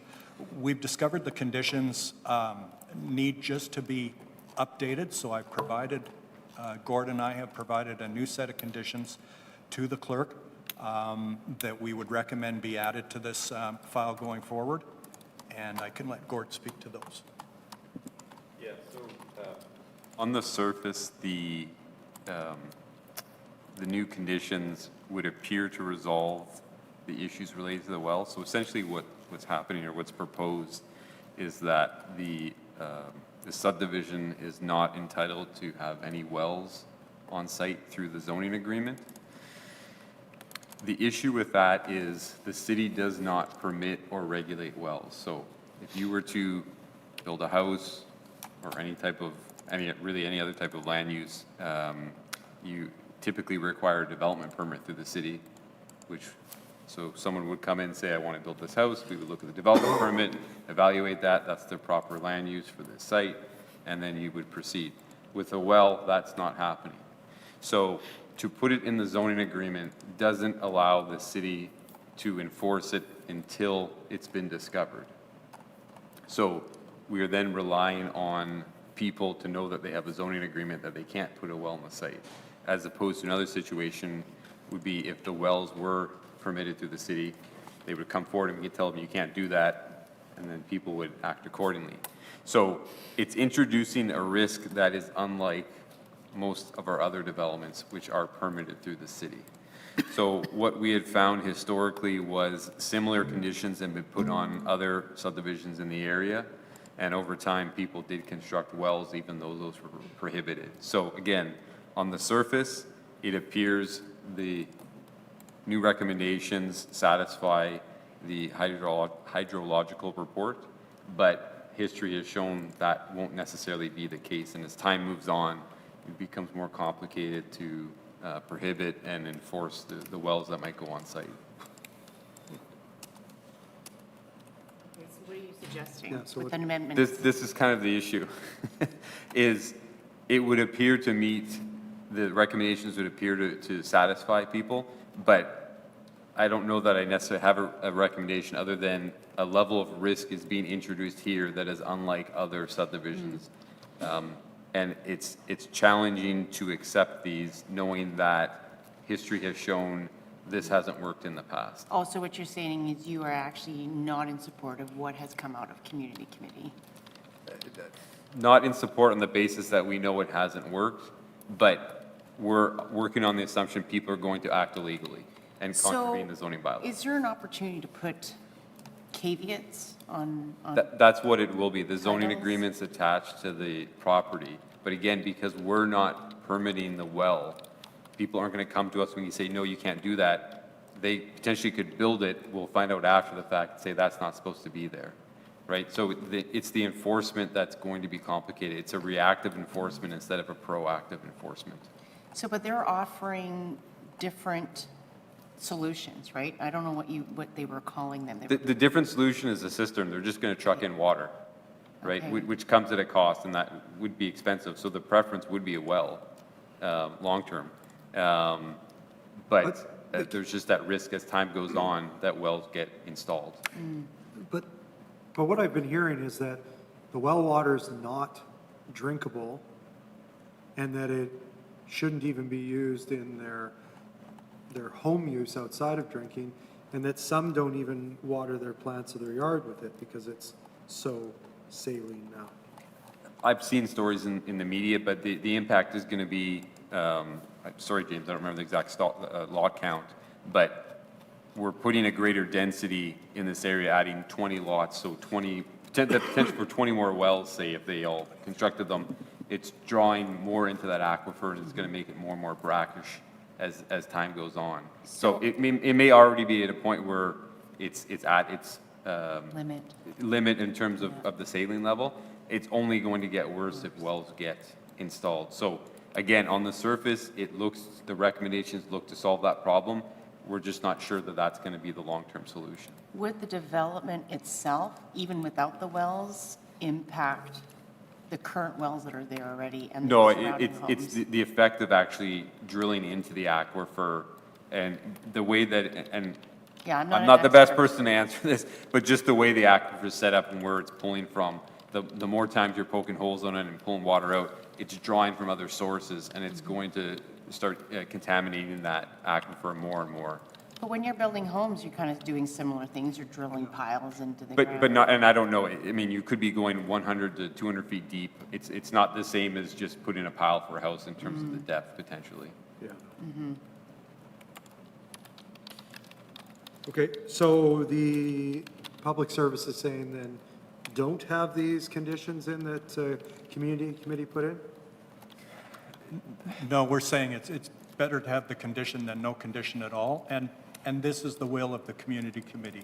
The area councillor specifically stated that he wanted this condition within a zoning agreement, and it Okay. will be attached to title, but as Mr. Chappell mentions, they won't be coming to us for a permit for a well, so at that point, we won't be able to say, no, this is against your caveat. We would have to follow up if there's a complaint about it. So then could we add in this report here, this item that we direct the public service to come back with a bylaw for issuing It's well a permits? provincial regulation. Yeah, but we could make up a bylaw of our own. And let's throw in a $100,000 fine if you're found in violation. And then we could battle it out in the court system. I don't know that that would be enforceable if we don't have authority from the province to do such a thing. I would have to evaluate that. If you wanted to lay it over, we could potentially look if there's other legal routes we could take. So remind me again, like, if the scenario that you're mentioning about development, no wells, but then over time, they do develop wells, why would we still support a development that's coming forward with no wells? Like, you know what I mean? If you know this is a case that's going to be happening, how do we ensure that we're going to continue on with development, but then you're kind of giving us case scenarios that, in fact, they still happen anyways? Yeah, and that's the problem. Christie Road, just further to the north, was basically the same situation and wells were dug, right? So it may not be the case in the first 5 years. Certain homeowners understand what they bought. As time goes on, I don't know that any of you know what is on your current title and whether you have a zoning agreement on your own property. So, I mean, it's understandable people won't even know that that would be prohibited, right? So it's just that risk. I'm not sure how you could appropriately convey that to, as time goes on, to all the people that buy the property. And currently, Councillor, the St. Vital South Secondary Plan, as I said, allows 2-acre lots in this area. So the application did meet complete communities. It met the secondary plan. Except for the hazardous issue. Yes. Yeah. What is that? The fact that we can restrict development density if there's an area of hazard within the secondary plan, so floodplains or the situation we have here where there's a possibility of impacting the aquifer. Yeah, we can recommend restriction, and we recommended against it to community committee. However, they Oh, yeah, they still have. had due process, and they approved it. Okay. In past iteration of this, was the public service not supportive of 5-acre lots?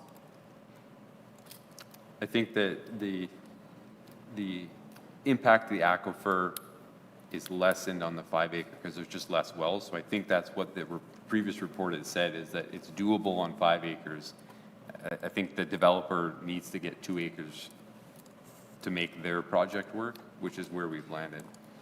Now, help me understand. So if we do the 2 acres lot, tell me what the impact would be down the road in 5 years, 10 years, if wells were to develop. What would be the large impact on the rest of the residential? The other wells that are. Because you said there's risks. What did you call that? The risk being that the other people that are currently using and tapped into that aquifer then no longer have that water source. So that potentially impacts a larger surrounding community that then needs to install cisterns and truck in water, whereas they may be using a well right now that may be okay. Having said that, I mean, there's been some stories already that have said the water's not acceptable as it is. So it has the potential to make it worse if wells are installed. Could you put warranty periods or on the developer if they were to, oh, I guess you couldn't do that. Never Once mind. they're out, right? Yeah, I think it's never not, mind. like I said, not so much that initial few years, it's Yeah, the it's the longer longer term as it term. goes on. And then it basically forces other residents to start trucking in, which is very Exactly. costly. It changes what their land use becomes. With all due respect, I don't think that we're debating here the costliness of trucking in well water for 2-acre lots that are probably going to be sold at about $500,000 a piece. But I hear you. Is there no opportunity to do pipe water in this area? Not right now. There's no intention to provide services in that area at the present time. Where's the closest? I don't think it's anywhere near. Okay, just ask. I'm I- super familiar with the area. I don't understand that to be a long-term solution at this time, yeah. Okay. Councillor, there has been discussions from one of the local larger developers that have some land further south. The first step in this entire area is a sector plan as per complete communities. And there is some discussion. We are working with the developers on going forward with a sector plan. That's probably a 2 or 3 year process, but that planning process would likely even remove the St. Vital South Secondary Plan and put new policies in place. So there is some planning being done, but it's longer range. So would that water be bringing in city water? Yes, eventually the sector plan would talk at a very high level how this area would be serviced with sewer and water, or if some areas would never be serviced with sewer and water, some areas would be, and then you could do more urban development, and some would remain more rural. There is quite a rural pocket in there, and I think a lot of the existing landowners would like to stay in a rural sort of environment. So is there anything that speaks to, or could we put anything in there that speaks to having the developer require that they have the appropriate hookups for future servicing? That, for all I know, that's either not happening or 20 years down the line or 30 years down the line. Like that could be a long-term item. But we're just Whereas speculating at this point? Yeah. Everything is speculating, to be honest with you. And just at these densities, it's very hard to make that pencil. just to pay for the pipes. Right, yeah. It's hard. 2-acre lots. Yeah. I mean, is anybody here able to speak to, is this water drinkable at this point in time? Like, are we? I don't know that there's been a current study that we've relied on the past information and sort of taken that to be what's current fact. You know, if I can offer that, you know, it could make sense to lay this over if that's possible. No, it's not possible. And perhaps, you know, this was all relatively new information to the public service. Perhaps another month might give us some options in terms of what other, you know, what other things we can bring forward to mitigate the concerns. Staff has indicated there's been no updated hydrological study since 2004, when this was. Since 2004. Yeah, so this has been a long time where this has been identified as a concern. Yeah. Okay. Appreciate all the advice and information from the public service. Again, we need housing of all sorts. I mean, up and down the housing spectrum, big, small, rich, poor. I'm prepared to move the revised wording that was received from the clerk and move this forward. Okay. And just for, if the clerk can just speak, does this meet the intention of the community committee? How it's revised? I think it does, but I just want to ensure. It's just massaging language. It meets the intent. The issue was we've got standard clauses that we've vetted through legal, and we're just simply using those standard clauses. And then could there be direction given as well as a further amendment to direct the public service to come up with a bylaw for wells? Although it falls out of our jurisdiction, we can still write as many We've bylaws got as we want. a week till EPC, so perhaps we can do a bit of research for you, and if we find something. So we'll move this version right now, and perhaps you can look into this for us. Okay.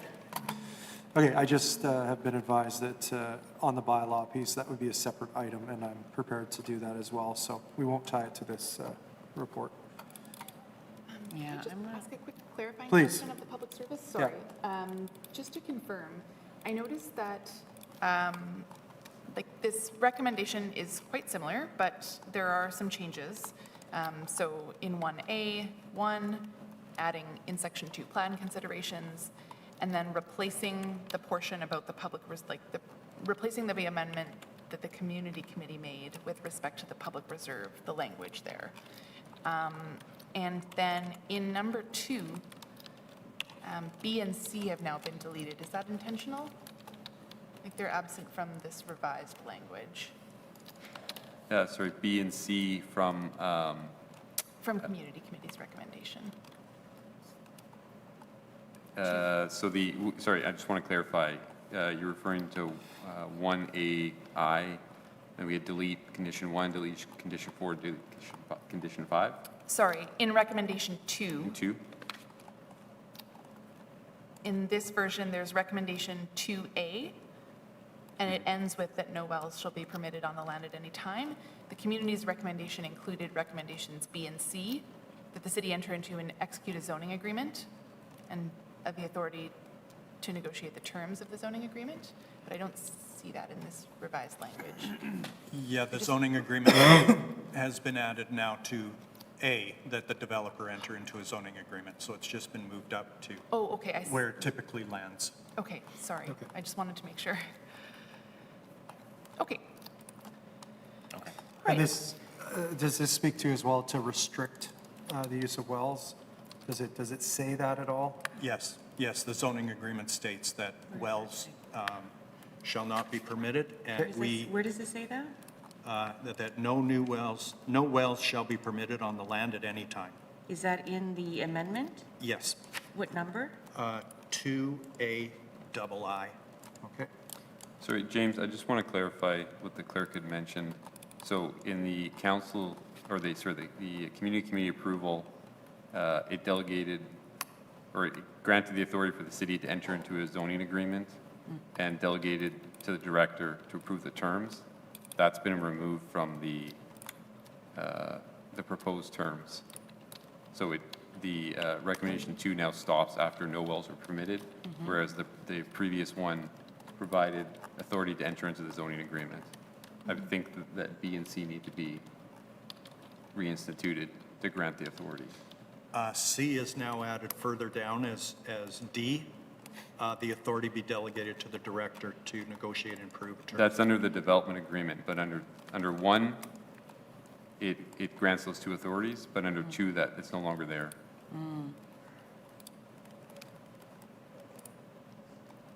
Okay, so you need to copy and paste and put it back into 2? I'm just looking, sorry, I'm doing this on the fly. I'm just noticing that the item 29, the prior one, doesn't have the requirement to enter into an agreement. So I'm not sure what the standard wording is for zoning agreements, whether that's required or not. Yeah, like I identified, it's 2A, the developer enter into a zoning agreement with the city. Then,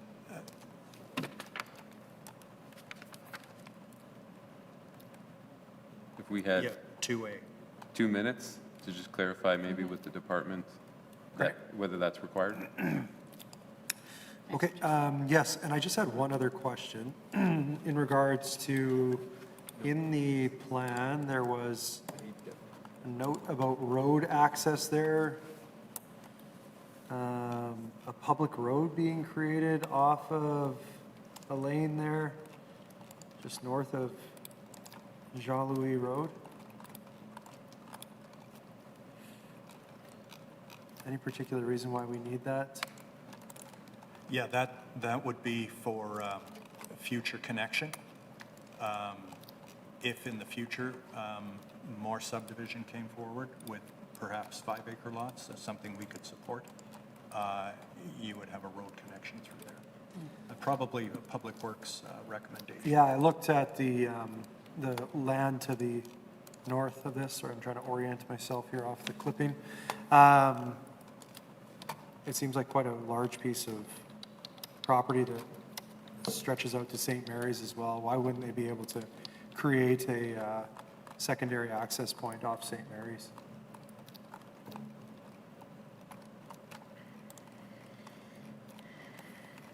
A counselor would have been a Public Works recommendation, and to have a secondary access could be in addition to emergency services, so you're not left with one long in and out.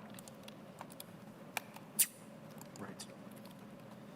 Okay, we will break for, You know what, I think I can answer this because I'm seeing, just looking at the agenda, we have it structured 2 different ways. And I think we need to add back in B and C to 2. So that would provide the authority to enter into the zoning agreement and then delegate authority to the director to approve. There's other examples that I see here where that clause has been added further down in the recommendations, but I'm not seeing that here. I know what he's talking about. Okay. Yeah, we'll do that. Yeah, I don't see Do you any want harm a quick- in adding that. I understand what he's asking for. So Leah, if you go back to the report,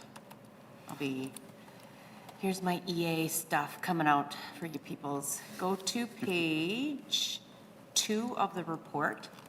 You will see in section 2A, and you keep scrolling down to page 3, there is B, capital B and capital C. Those 2 paragraphs need to be copied and pasted into the amending one. So if you go down, now if you copy that and then paste it into the suggested amendments that Gord was talking about or had emailed us, that document, scroll down to page 2A, or you see in page 1, 2A, then you go to page 2, you see that no well shall be permitted on the time of the land, a double I. Insert the capital B, the capital C, right there. Yeah, that's correct. The other way we have done it is, Look at that. is we've had a recommendation to cover that later on, and I think that was just an oversight that, that should have been included. No. As a mover of the motion, I accept that revision. okay. Does that Any make other sense? housekeeping on this item? So just confirming that the language that the public service provided needs to be amended because it needs to Yeah. put back Yeah, to B and C. correct. there's still changes, we can deal with it at EPC if we At have to. EPC if we need to. Okay. Because I think some of us are there. Oh, we're all there. Okay. And that's Councillor Brawadi moving that? Yes, that's moved by Councillor Browadi. So this is in concurrence with the Community Committee recommendation with the amendments as noted. All in favor? Aye. Opposed? And that is carried unanimously. That concludes our reports on the agenda. We do have one in-camera item that we will go to now, and then we will come back for an adjournment and/or new business if needed. I'll move that we go in camera. All in favor? Aye. Opposed? And that is carried. Thank you very much. Welcome back to the Standing Policy Committee on Property and Development. That brings us to the end of our agenda. Are there any new business items that we'd like to deal with at this point in time? Not ready. It's fine. Maybe at the next meeting. Yeah. Thank you for your patience today. Again, Consent and adjournment. we'll move consent agenda and adjournment by Councillor Santos. All in favor? Aye. Aye. Opposed? Carried. Thank you much for joining us today, and thank you to the delegations for coming. Those of you that were looking to speak to the public hearing, we will be back on October 20 with that. Otherwise, we'll see you at the next meeting of the Standing Policy Committee on Property and Development. We are adjourned.